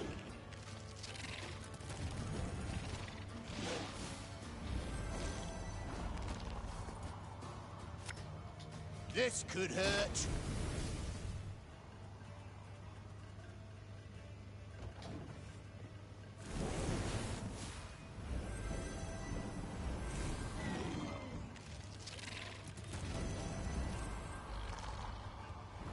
I should have decoyed Patricide. That would be really useful.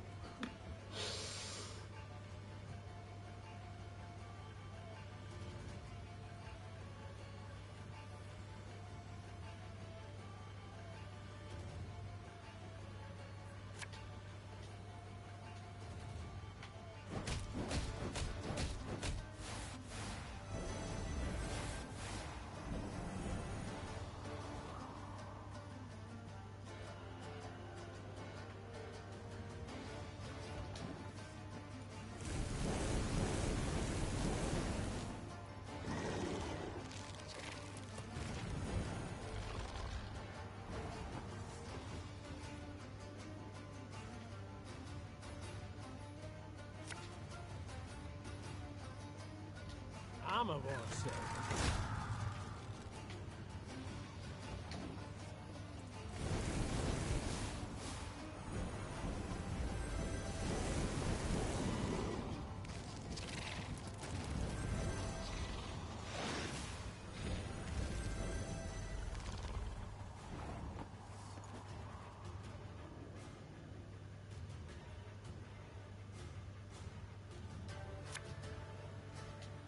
What's a helmet if you've got a pot turned over?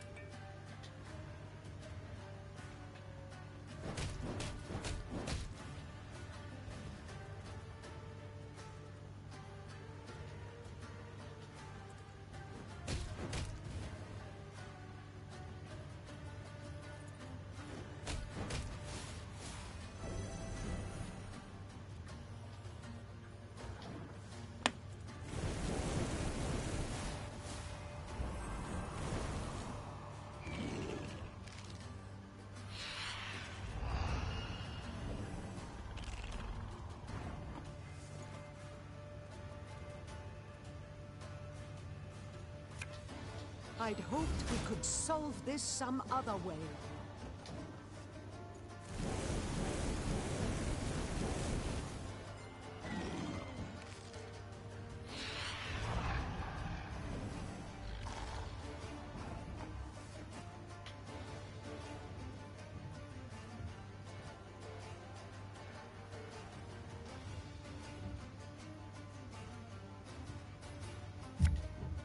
You sure about that?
A gram of glue, a bit of soldering, a rivet or two, and it's good as new.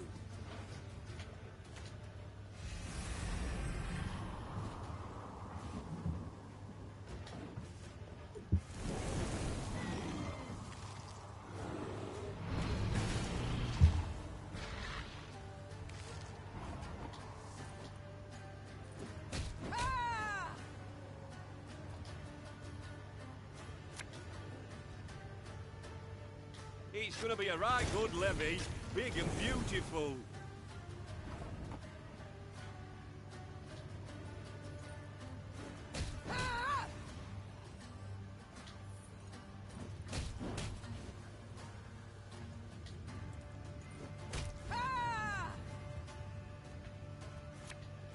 Stop your yapping and start digging.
Without turning back, collect all soup and wine along the way.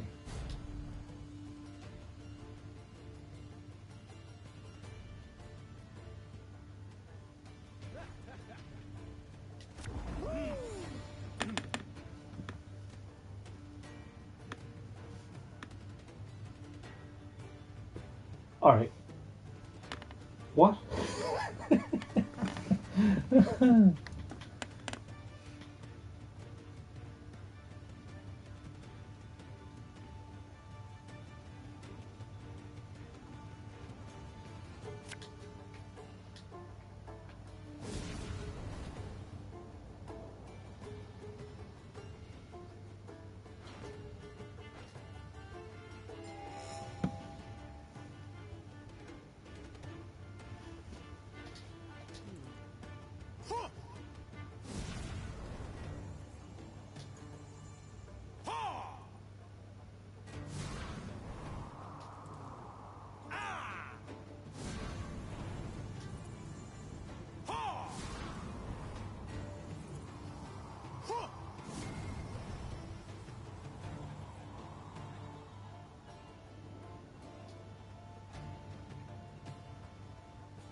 Oh, I have to get the wine last.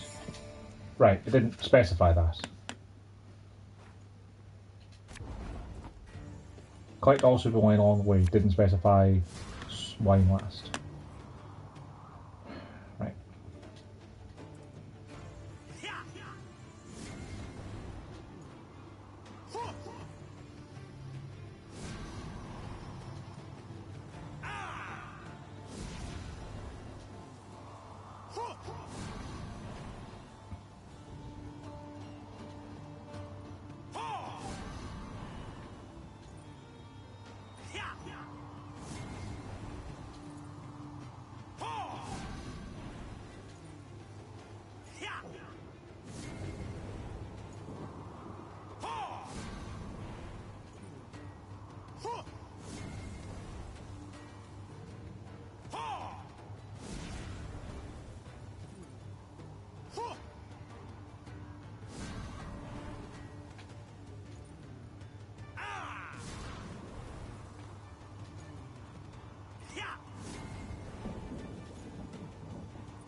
I didn't get any rewards from that. It was just a puzzle to solve.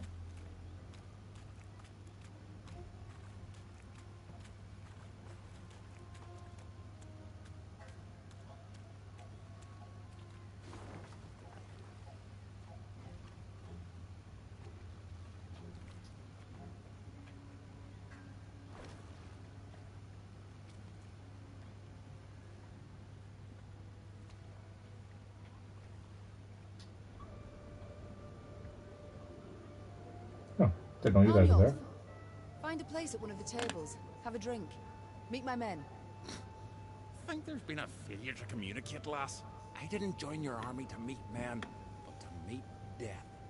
A good, honorable death. Quicker you lead me to that, the better. I wish not to pry. Why do you long for death? For only death can cleanse me of shame. You must have heard what they call me. Arnulf the Patricide. A moniker I earned. Oh, I did. To die by one's child's hand. A terrible fate. And it shall be mine as well if I lose this war. But did you earn it? This fate? What? Not always have I been just with Willem. I dismissed him, neglected him, but... Neglected? Listen, lass. My dad, he beat me. Till my skin turned blue and I chucked red bile. He'd drink and beat, drink and beat.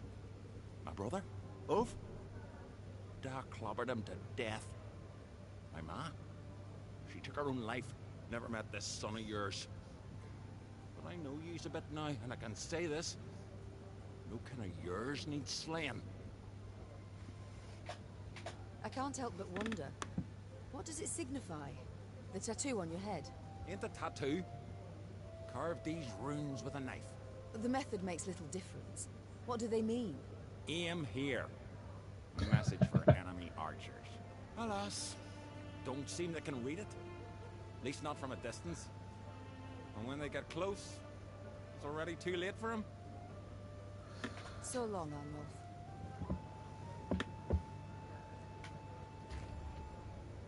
Cool, just found 909. Cool. I'm pleased to see you again, Mom. Duty called. Of course. Your Grace, I wished once more to express my gratitude for your show of mercy. I showed mercy, true, but felt much more. Anger, pain, now resentment. You hurt me, Reynard. Wounded me to the bloody core. I don't know what else to say on the matter, so let's not speak of it. As you wish, Your Grace. It's time I attend. Maeve, I must say it again, I'm sorry. And I thank you for forgiving me. No need to say any more, Gascon. But you've got to know. Every time you bring it up, I'm tempted to change my mind. Now let's turn to the task at hand. It's time I attended to...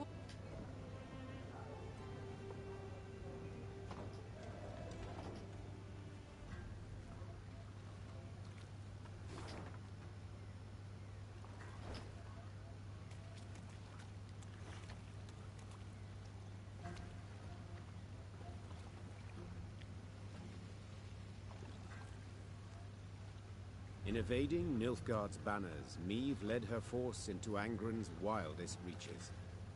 The foe could not attack the Lyrians there, yet hazards of another sort befell them. One day they reached a quagmire too vast and deep to ford. So the Queen summoned her engineer, Xavier, and called on him to build a makeshift bridge. By nightfall, he had drawn up plans. We shall start by laying abutments, then drive piles into the mire. The depth? We dropped plumb lines. 4 ells. Seen by the plans, Maeve did not see as Xavier slipped a line off his shoulder. By the time she felt it on her throat, she feared it might be too late. I long awaited this moment, when we would be alone. That's how you knew there was a trap on the bridge. Lyrias, the whole north will to resist. Hail, Ketzer, hail! What died was the Nilfgaardian rallying cry in Xavier's throat. At the last instant, Gascon and Reynard rushed in to save the warrior queen, and thus proved their loyalty beyond any doubt. Your Grace! Your Grace! There was no answer, but Reynard could hear her breathe. Maeve would live.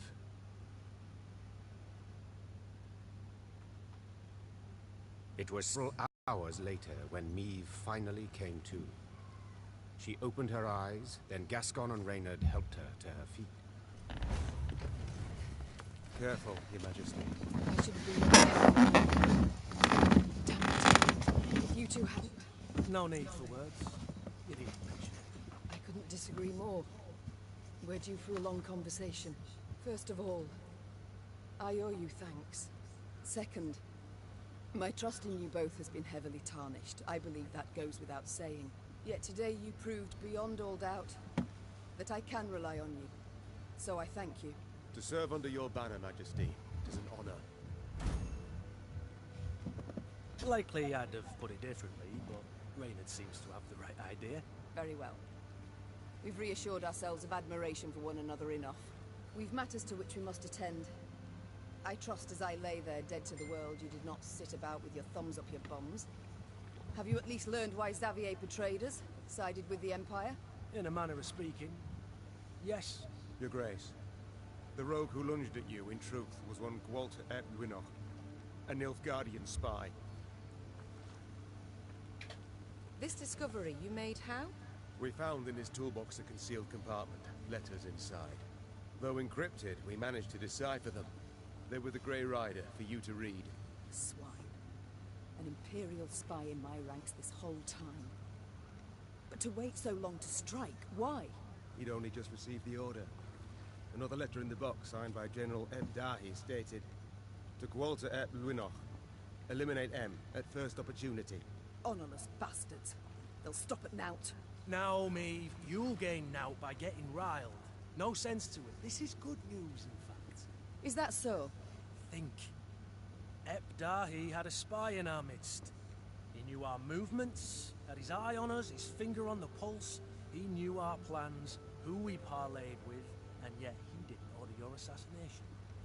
For you posed no threat. Well, clearly someone's changed. Congratulations. Nilfgaard fears you now. And rightly so. Just a moment, that makes no sense. He saved my life in Mahagam, on the bridge. He knew about it. For he had to. In one of the letters we found, Dahi orders Gwalter to watch over Elder-in-Chief Hugh.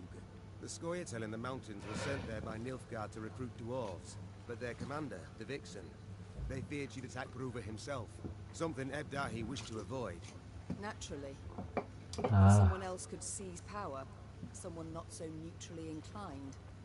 Someone more likely to aid me, gods forbid.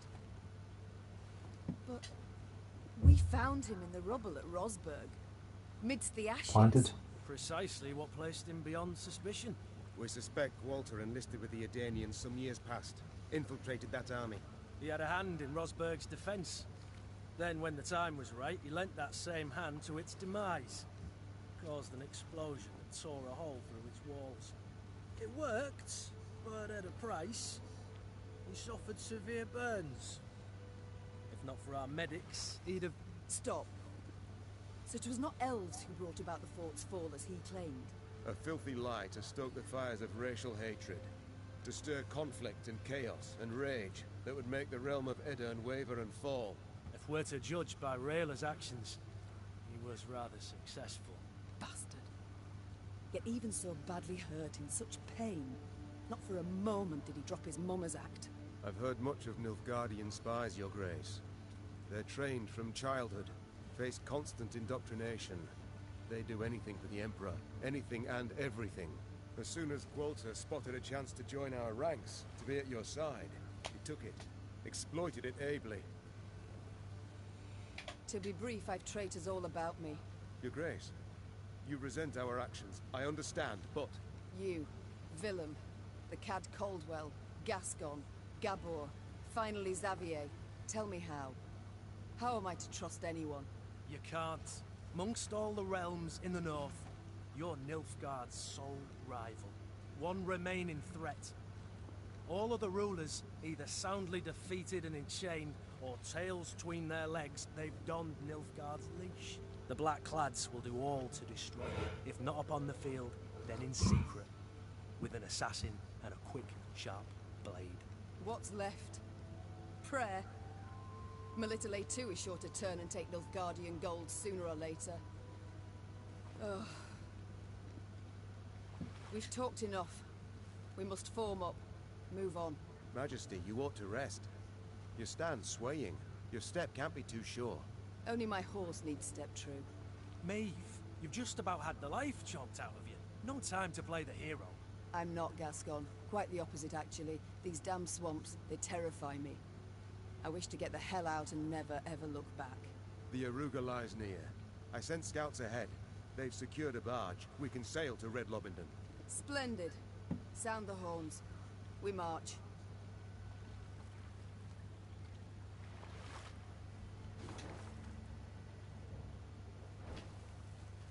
Well, goodbye, Xavier.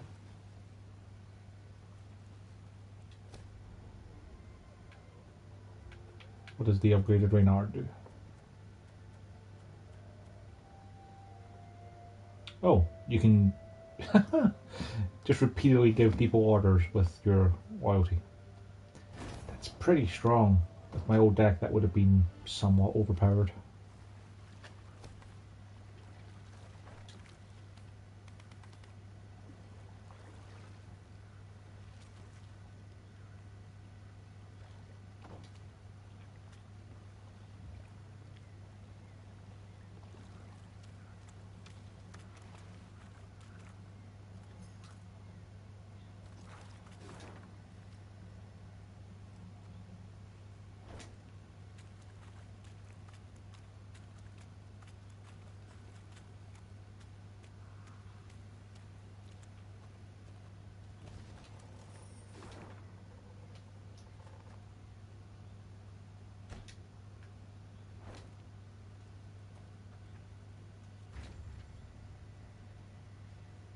Good. Sandflies and mosquitoes blanketed Maeve's face and neck. She did not bother to brush them away. She'd been in Angren long enough to know more would come in their place. Your Majesty. Reynard called from behind. Our scouts have returned. We've a large force of Blackclads on our tail, infantry and horsemen, and they draw nearer. Blast! Maeve wiped away the sweaty hair stuck to her brow. What say you, Reynard? Shall we give them a fight? We're but a few miles from the river, where a barge awaits. It makes no sense to battle now. Though near her strength's end, Meve stepped up her pace. She could not wait to stand upon a barge deck and leave Angren's infernal bogs behind. Alas, in place of the promised vessel, they found only severed moorings. No! No, it can't be! Suddenly, Meve drove her fist into the trunk of the nearest tree. Fortunately, a soft and rotted one. This isn't so! Your Grace, have mercy. I stepped away but for a spell.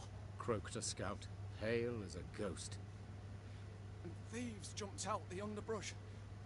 Fell upon it. Whole band of them. A white-haired warrior. A minstrel. And a lass. What had a bow. Well, is that all? Interrupted Gascon. No vampire sat upon an ass with no saddle? You're cocked up, man, damn it. Melbourne? What now? The Queen turned back towards the swamp. Between the trees, she glimpsed a golden sun glimmering upon a banner. We shall discuss that later, said the Queen, drawing her sword. provided we survive.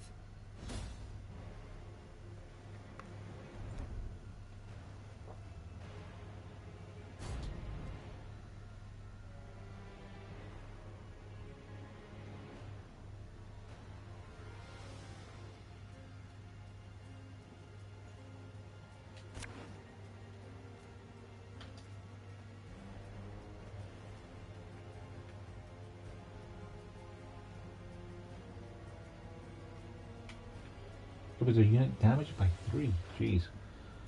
I don't have so many orders.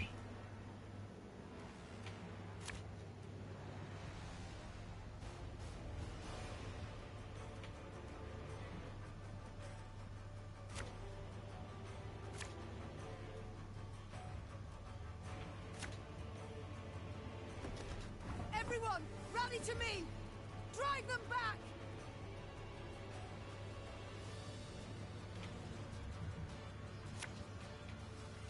Watch your heads! Your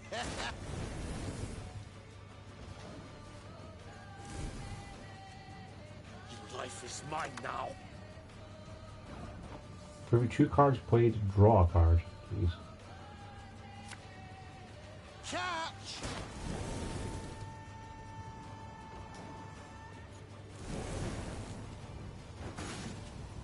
There, gloire!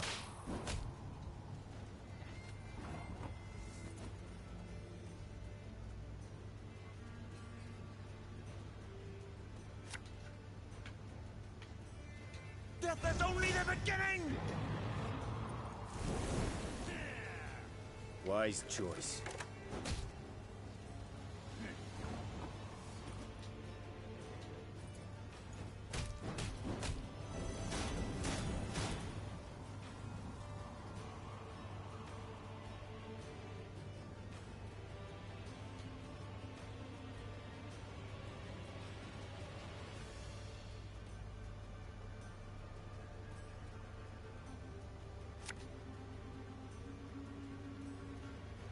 Don't you worry yourself, your Grace. We'll get her done in no time.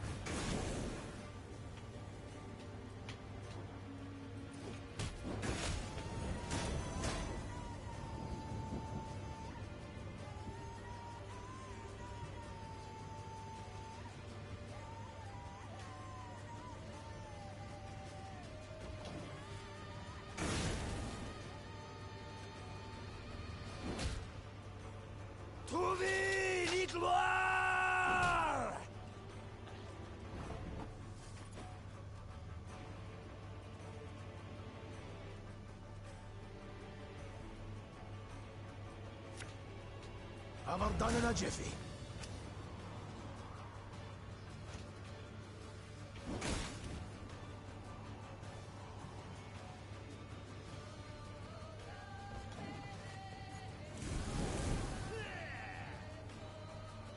Order!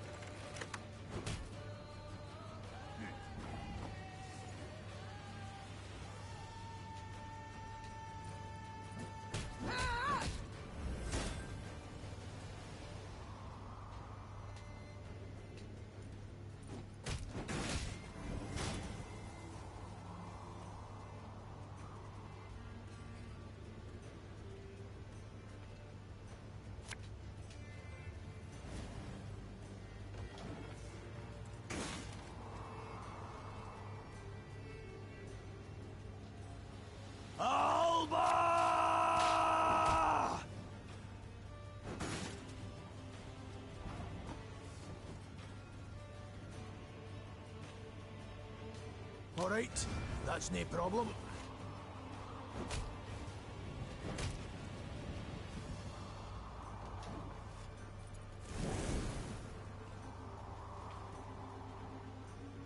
Your life is mine now.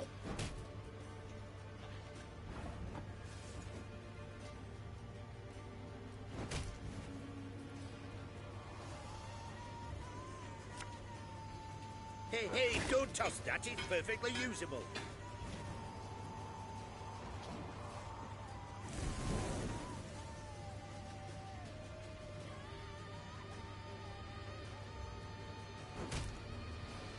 Very gloire!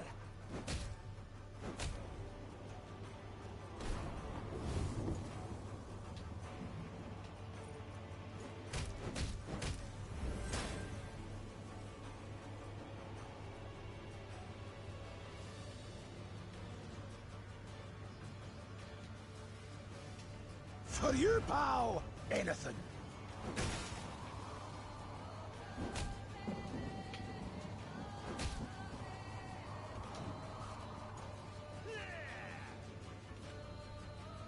Nice too.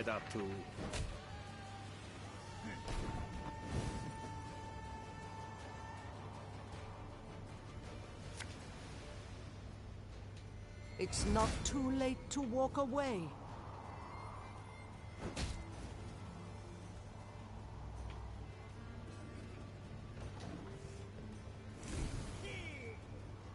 Bestseller Zweifel!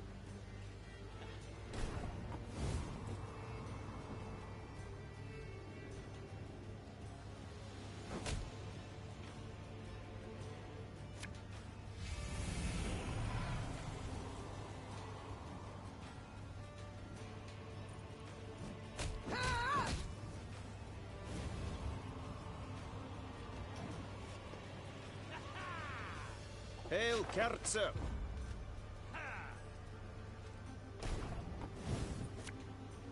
Necessity! Invention mum!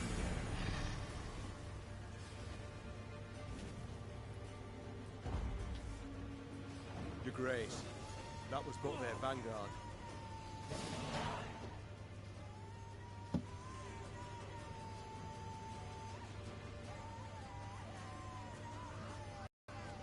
Near the battle's end, Meve faced a black-clad officer. Nimbly dodging his strike, she countered. The Queen's sword sank deep, the hilt rattling his breastplate. A rush of hot blood covered Meve's hands. A winged helmet toppled from the officer's head, exposing a sweaty face, gasping for breath. Mean... when... Before the Queen stood a ruddy-haired boy with long eyelashes. He was Willem's age, perhaps a bit older. His body slumped, then disappeared beneath the malodorous foam atop the murky waters. Meve cast away her sword as if it had burned her hand. Majesty, what is it? Are you hurt? Reynard said, rushing to her side. No, I'm not. It's fine. Give the order to march. With no barge, we must walk to Red Lobington along the riverbank. Your Majesty, we must tend to the wounded. Use the rest of the day, I wager. We ain't time enough for that. Interjected Gascon. That was but the vanguard sent in pursuit to slow us down. And even so, they outnumbered us 2 to 1. What happens when the main force arrives? We must flee. Now. And abandon the injured, to bleed to death in the mud. Alas, Reynard, yes. Unless you'd rather we stayed and died with them. Gascon is right. Should Nilfgaard close the distance between us, we'll stand little chance. Whew. At least you've the sense to... But I would sooner perish than let my men rot in this accursed swamp. The medics will tend to all the wounded. Then, what will be, will be. I tell you what'll be. Snarled Gascon. Epdai'll take a butcher's hook and gut you. Then hang you from Lyria capital's walls. Yet, if this be your wish... Meve waited for the medics to sew the last stitch, tie off the last bandage. Only then did she order her force to move out. At the column's end, upon stretchers, lay those without the strength to walk, consumed by fever, dazed or unconscious, dying. Fatigued and laden with the wounded, the Lyrians moved slow as molasses. Soon, Nilfgaard's forward elements had caught up. The Blackclads nipped at the Lyrians' tail with arrow volleys from the cover of trees and occasional forays by cavalry. They were in no hurry. They could torment their foes, weaken their spirit before the final clash.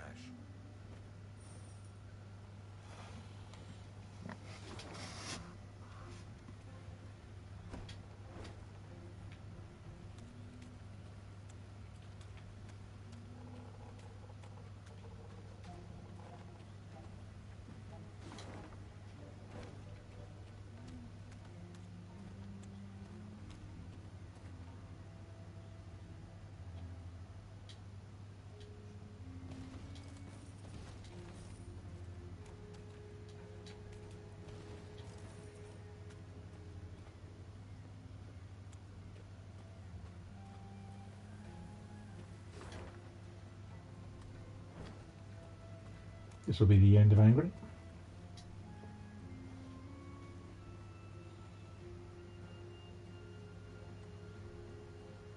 At long last, Meve spotted a dark form spanning the river's course, Red Lobendon's Bridge.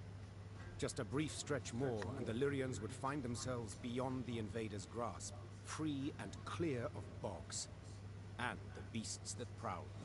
Yet joy at this sight soon gave way to despair. The bridge was dark, black, from the horde of Nilfgaardians that held it. Clearly the Blackclads had divined the path of Meve's flight, and had cut off her last means of escape. That's it. We're dead men. All. They'll cut us down to the last.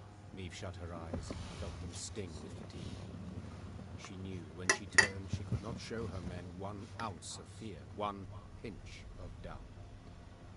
I know what happens in this battle. I've read it. Dug into her skin, helping her hold back her tears. And when the Queen finally spoke, her voice was strong and boomed over the river's roar. I know what you wish to hear. The Queen began. That the gods watch over us. That we'll come through the fray unharmed. That a friendly force is but moments away. Those would be lies. The truth is as bitter as it is undeniable. We stand cornered. Cannot win this fight, cannot flee it. We can but choose how to die. Hanged from the boughs like common criminals, or weapons in hand, like the fighters we are. I've made my choice. Time you made yours!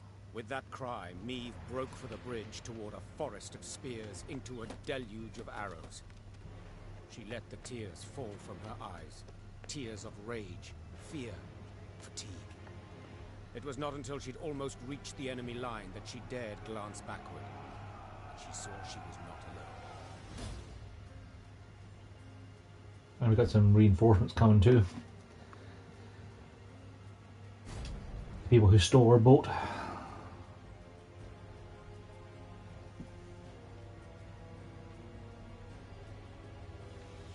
Defend the Queen! Valyria!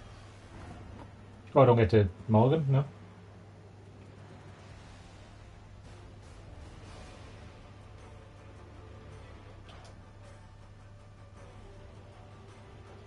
I don't have orders either. Oh. They're all veterans.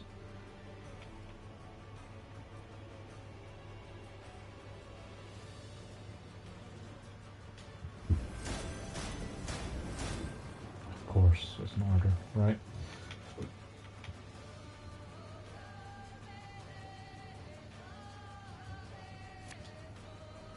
Catch! Inarin Yalde Crowfair.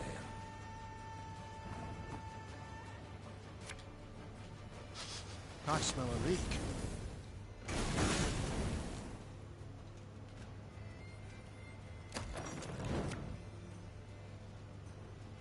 We may die here today, but not on our hands and knees!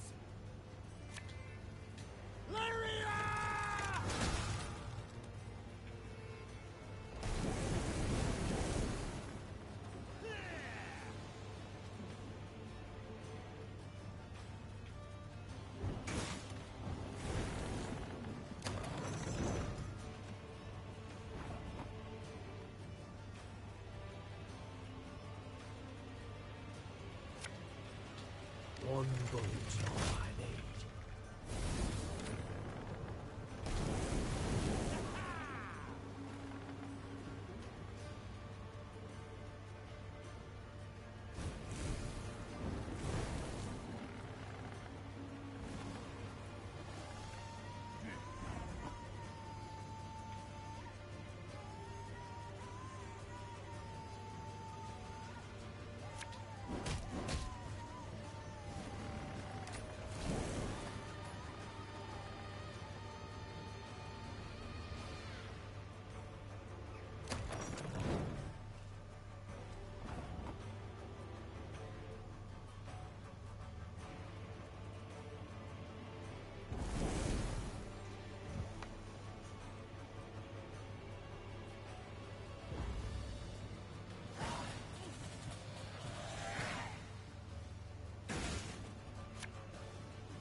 She lost all her armor?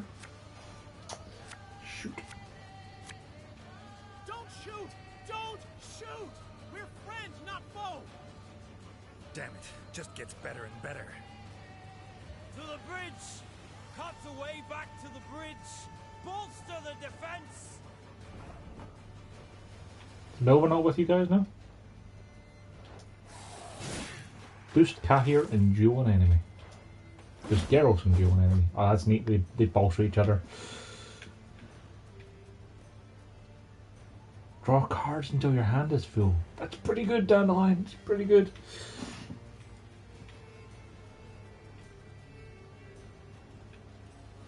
Alright. Start shooting people.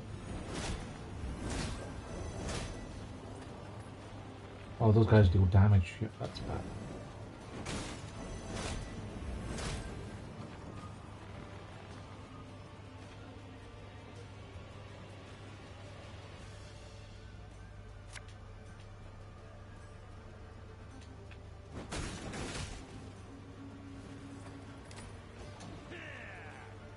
Your life is mine now.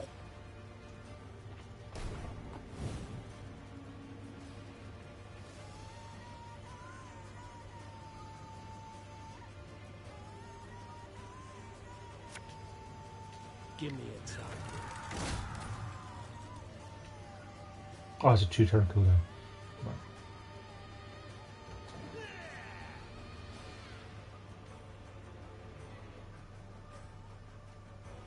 Wise choice.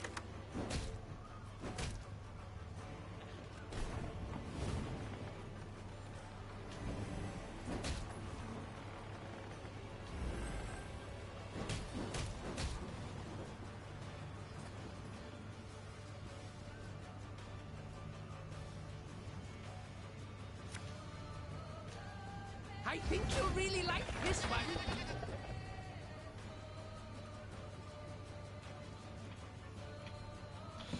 Giving them both +2 and immune would be pretty good. Healing 1 and strengthening it by 10 would be significantly better.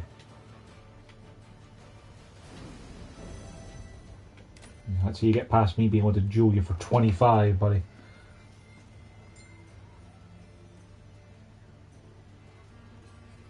Of course, as you wish, master.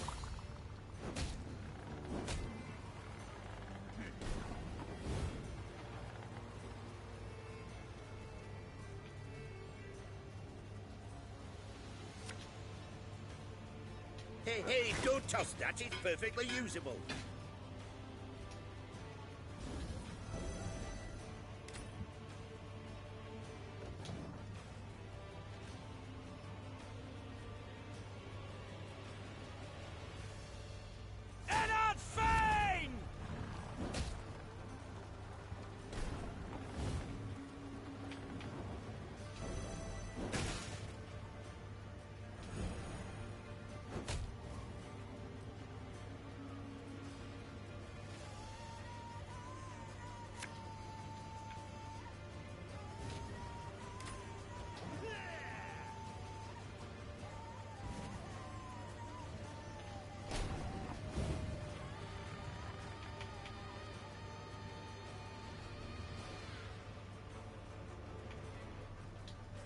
Necessity. Invention's mum. That was not in the spell books.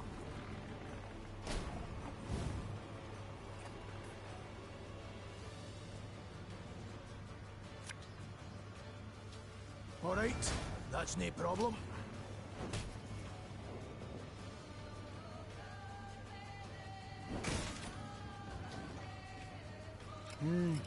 A highly curious case. Yeah, good luck with that.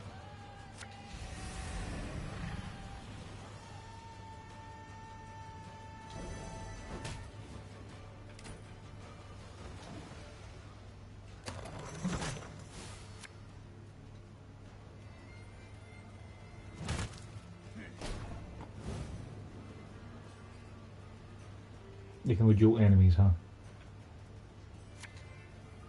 It's gonna be a right good levy, big and beautiful.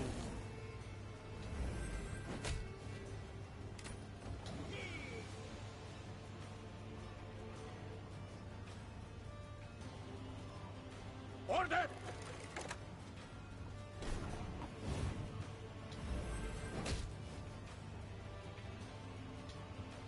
Feel any burning? See a local healer or wise woman.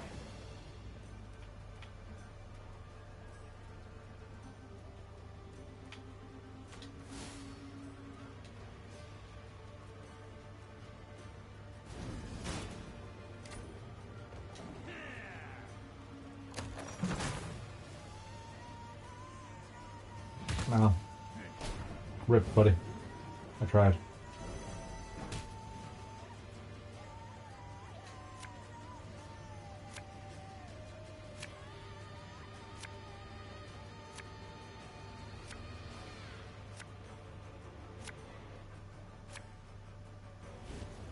With pleasure.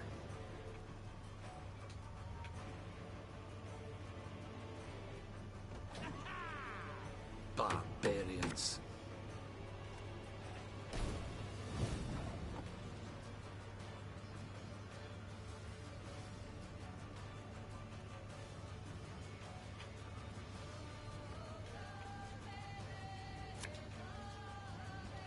You mad? Don't shake that! Rach! Scheiß! In! Zwei!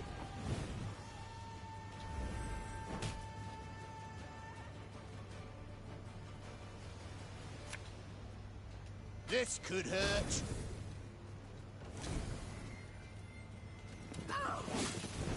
Your Majesty, no! Wait, what? I've lost my tooth. Foot of a whore.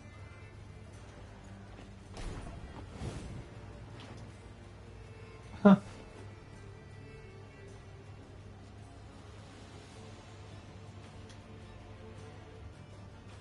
Wait, why did I pass? Yeah, I want to keep playing things. Blood washes away all shame!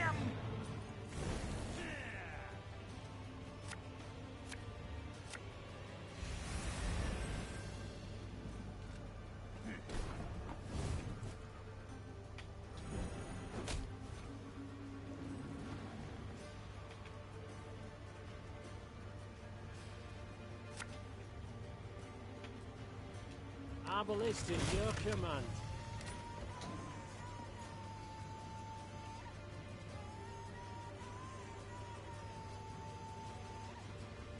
Your life is mine now.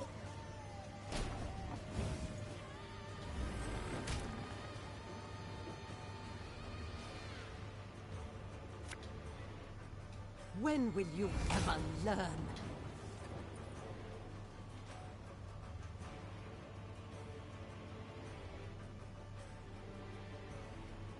Wise choice.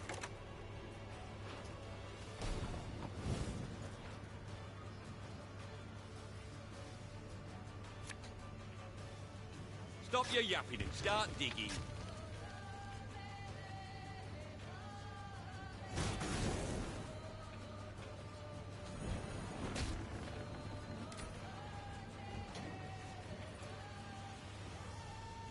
Off to the front yet again. Gonna need 3 buckets of nails and a tub full of pegs.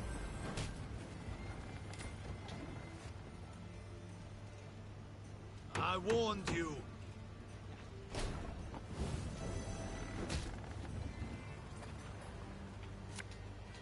Don't you worry yourself, Grace. We'll get it done in no time.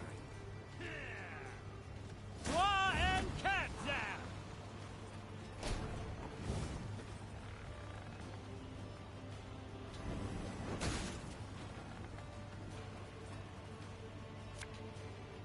Something from nothing? It's exactly what I do.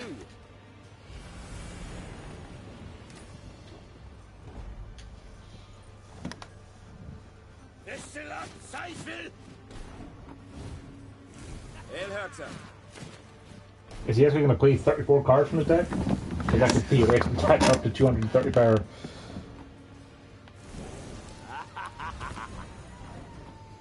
Oh wow. Wish himself a number of units in your hand. Good thing I don't have a hand. Elherzer. Well, eventually one of them will die to fire, so that's something. I really gotta put the fire down.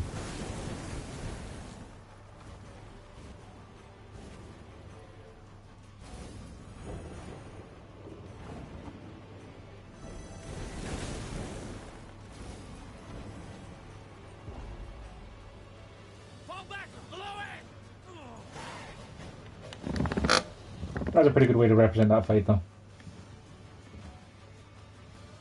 Surprised Melville wasn't in there, though. Meve was victorious on the banks of the Yaruga, but paid dearly for it. She lost a host of men and suffered harm herself. Yet she'd have been doomed, if not for a certain white-haired witcher. Meve longed to meet her mysterious savior, and set off in search of him as soon as the battle dust had settled. She found him with the field surgeon and learned he was none other than the Witcher Geralt. Yes, incredible as it may seem, I've heard the tale from several and can vouch for its truth. At any rate, making note of the fact that Geralt's ears were ringing from a blow with a mace, Meve began immediately to interrogate him. You for Faith Woodbridge? Asked Meve, prodding him insistently. For a spell, Geralt worried his hearing was shot, but then realized the Queen had a lisp. Worked out that way, I guess. You guess? Meve gagged on the blood in her mouth. Someone hold me! The Queen felt Geralt merited the highest honor, a knighthood. Another monarch might have delayed until a more opportune time, but not Meve. Meve delayed nothing. Count Odo, you, sir, do the honors. Alas, I cannot because of my tooth. For valor shown in battle, I, Meve, by the gods' grace, Queen of Lyria and Rivia, hereby do knight thee. Geralt of Praise unknown. The bridge you felled with men from Rivia. Or so you guess. I guess it falls to me to dub thee Geralt of Rivia.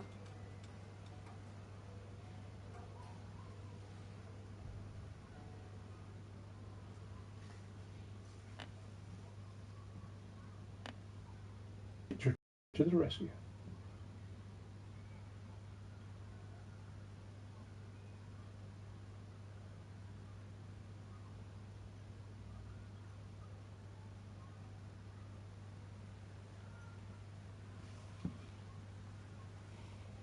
Meve had come home, though by a circuitous route, through Edern's smoking embers, Angren's beast-infested quagmires, cross Mahakam's snow-capped ridges. But she had returned, cloaked in legend, a mighty army in tow. The moment was weighty, and not to be tainted even by Geralt of Rivia's disappearance, or dare we say desertion. The hero of the battle for the bridge was now a sought man. Yet Meve was determined to take back her realm, with or without the Witcher's aid.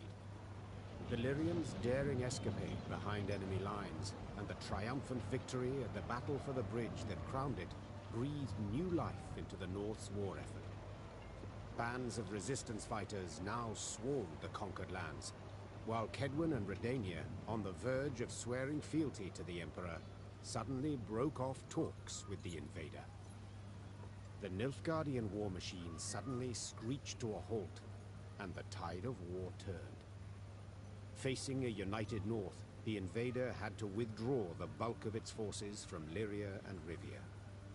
the way was cleared for Meve to retake her lost lands, defeat General Epdahi, and depose Willem. Or perhaps mother and son would not have to fight after all. Milady, I come at King Willem's bidding. Prince Willems. His Majesty proposes a meeting. No arms, no escorts. His Majesty? Whelp's barely tall enough to reach his mother's bosom. For shame! Silence. Let him say his piece.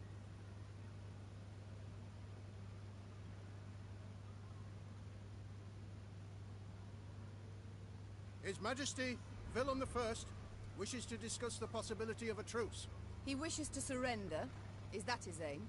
Your words, not mine, Your Grace. I've a few more on the tip of my tongue. But save them I shall for later. Willem I's chosen the site for the parley. Willem I will choose nought. If he wishes to speak, let him meet me midst the ruins of Devil's Tower. Understood, Your Grace. I'll relay your terms. Willem's emissary rode off, serenaded by hisses and jeers. Frightened by the clamor, his horse reared and kicked. The rider forced his mount to obey with cracks of his crop, striking many more times than was necessary. The fool. Nag'll toss him off first chance it gets. Soon as he loosens the reins. No great loss, I wager. But tell me, your thoughts on this reunion? Sounds a ruse to me. But I know that won't stop you. Whence this certainty? Come now, Meve. At the end of it all, he's your son. You still care about him, it's obvious.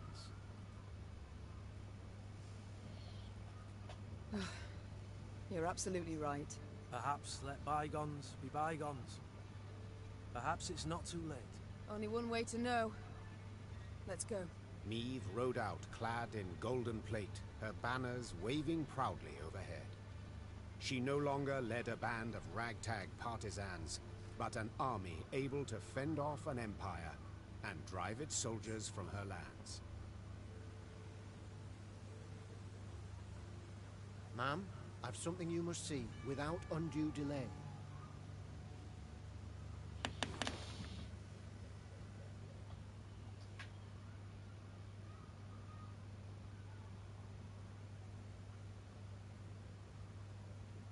This looks like a shorter map.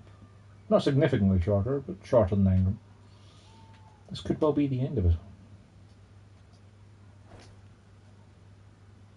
Right. We're going to take a break here. Get some lunch. Come back. Play another hour or so before I have to go to work. But in the meantime, thanks for watching.